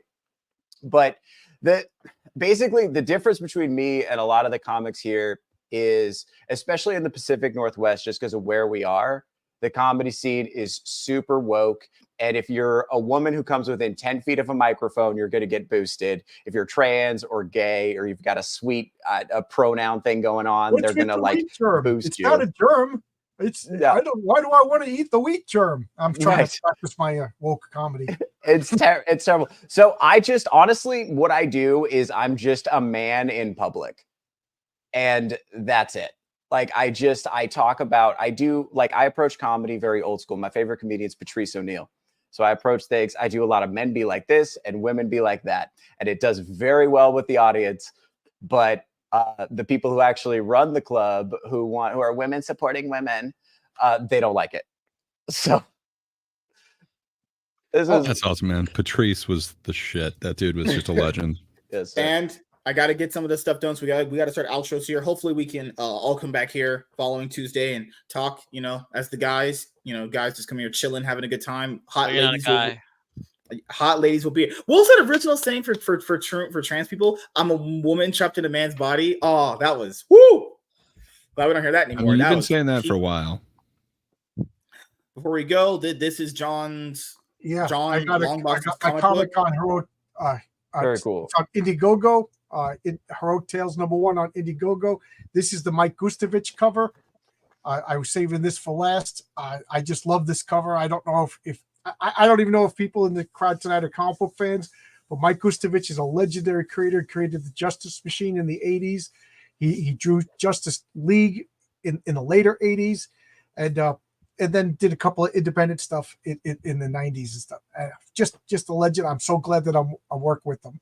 But I just feel like after I did very well on Fund My Comic, I did okay on Kickstarter, and I think people are tired of hearing about me on Indiegogo. But I just want to show off this cover. This is just awesome, and that's the Patreon. That's gorgeous. To be played by Lizzo at some point in the future. Yeah. Well, she could play. I'm looking forward to that. She could play that. Thank you. Well, if you have a gorilla for a villain, she could always fit that. But what was I gonna say? I already backed, so Yes, you did. Thank you so much. I already gave you my money and my personal. Well, it's not really my address, but we'll just say I backed. Let's just say that. Yeah. What else happened here? Yeah, make sure you guys go and support John's Longbox's Comic Heroic Tales. Actually, people know in the indie space, and I always stress this out, and I even said this in my Phoenix Press review that I did for Screecher and the Remnant issue #1. Even if I know you, that doesn't mean that I would review your work in a favorable manner, the way that I would basically be like super nice to you. I'm going to review the work the way I review anybody's work, however I choose to do it, which is the same stuff that I always do. The person is separate from your art. Just because I like you as a person does not mean I might like. That's the way it should be. I got no problem. Yeah. I got no problem with that. You said you're a gorilla. So here, check this out. This is for a secret project coming out. That's Robot Gorilla. Oh, she can play that. That'll be in another comic that Oscar Crano, Tonic Wall, and myself are working on right now. So that's a side awesome. Project. Eddie is Doomed is the name of that comic, but it's supposed to be goofing on Silver Age DC Comics, and it's Love and Rockets meets Crisis on Infinite Earths. How's that for a tagline? That's a hell of a tagline. I can see it. Well, Theo, are you a comic fan? Yes, sir. Because I know Wooler, he's got Thunderbolt symbol right on it. You might as well just say comic book nerd right on. So that's fucking nerds. All you guys do is sweat and you're fat. I'm just kidding. Outros. Yeah, I'll do mine real quick. I'm on Twitter. That's it. You're not I don't have a channel. I don't have a YouTube channel. I don't have anything. I'm just on Twitter, and sometimes I comment on what special quote unquote people put on, but that's about it. So bye. All right. Theo. Yeah. What you got planned coming up? Follow me on Instagram at Theo Snodgrass. That's how you can catch up with what I'm doing. Or follow me on Twitter or Facebook or whatever. Find me. I'm there. I'm online. I'm doing it. It's gonna be fun. You're gonna make it big. Let's go. We're all gonna be hot, rich Giga Chads. Yeah, Warren had to leave. Good night, Warren. Over to you soon. Anyway, John, anything you got planned coming up? Tomorrow I have a talk with Paul Ricochet at 7 o'clock Eastern Standard Time, and then Friday I do a show at 8 o'clock Eastern Standard Time called It's Clobbering Time, where we pick comic book characters and see who would win. Like, when you were at the comic book store, Batman's better than Daredevil. But this week it's going to be the Beyonder versus Q. So we're clashing different genres of science fiction and comic books. So that'll be a fun one. Hell yeah. Gray, what you got planned coming up? Yeah, supposedly I'm a YouTuber, so things eventually, if you ring the bell or whatever. But hey, if you can't get enough, every Thursday on That Darn Kidda's YouTube channel, there's a group of us that get together, ironically called the Thinkers. But it's a group of people from like 3 different continents who disagree about everything. We get together to somewhat civilly hash things out. Cool. This time is a continuation of I guess they put forth the other side that I'm arguing against, put forward that essentially a lot of these franchises, sequels, reboots, whatever, are fueled by either bitterness or narcissism. I just don't see it. So, yeah, if you want to see a weird debate about that, yeah, come join us Thursday mornings on That Darn Kidda's channel. That's about all I got going on. MSK, what do you have going on your channel, sir? Well, on the main YouTube channel, as you guys know, I am putting out more consistent content. So I put out the video about the PS5 Pro today, and I already have the video for tomorrow already done, already edited. It's ready to go. And then after that, later on tonight, when I get off this show, I'm going to go and edit those Star Wars videos for the ones about Gary and Nerdrotic Geeks and Gamers, about the targeted harassment campaign. I have both videos done, one pre-recorded, one we did on stream. So I'm going to go and get that first one edited. And then, yeah, after that, just going to work on coming home and getting the videos done, getting at least 2 videos uploaded a day, if not max 3, but at least getting at least something uploaded. So people can look forward to consistent content. There's a lot of news that have come out. So I want to make sure that when news drops and it's something I can talk about, then it gets talked about like a lot of the other people do. Because I love talking about the news, especially stuff that I want to talk about and stuff that I'm knowledgeable on too. For knowledgeable on so many things. Comic book channel wise, I have a comic book channel update video coming to let people know what I'm going to do over there. I recently did just put out a comic book haul episode, so people can go and watch that. But tomorrow when I get home, for sure, first things first, comic book channel update video needs to get recorded, and then I'll be reviewing the Ripazine #1. So after Ripazine #1, because it's a content will flow through, because I've already recorded content for that as well. So I'm already MSK. Are the Ripper comics getting better? Like, as far as what? What's that? As far as villains, no. Well, you know my story. I'm not one of these crazy screaming and yelling about that. I got ISA 1 and 2 and I didn't particularly like it, so I dropped it. But I will admit that it was his first 2 comics. Are they getting better as Alpha Core to me currently is still the best one. Yaira was okay, but with bogged Yaira down. I put the review out if you ever want to check it out in your free time. But if you want my quick thoughts, Yaira was bogged down because there was just so much dialogue. It was just an info dump. And the villains, this has been the problem with Eric's comics so far. Outside of issue 1, because I think Darren Fontano has been the best villain he did so far. Outside of issue 1, in my own personal opinion, the villains have been extremely bad. They've been just pretty much, and by bad, it's not like they do super. There's just nothing there to them. They're like plain hamburgers. There's just nothing there outside of just the meat in the buns, And we all know a superhero is only as good as his villains. He had this 13-page story in the Ripazine for Savage Beyond. I thought that was his best written work so far. I heard but that's only 13 pages. Say the same thing. So yeah, but to be fair, that's only 13 pages though. That's not a full-fledged 96 page. If he has a $5 sale on other stuff, let me know, because I'm not gonna.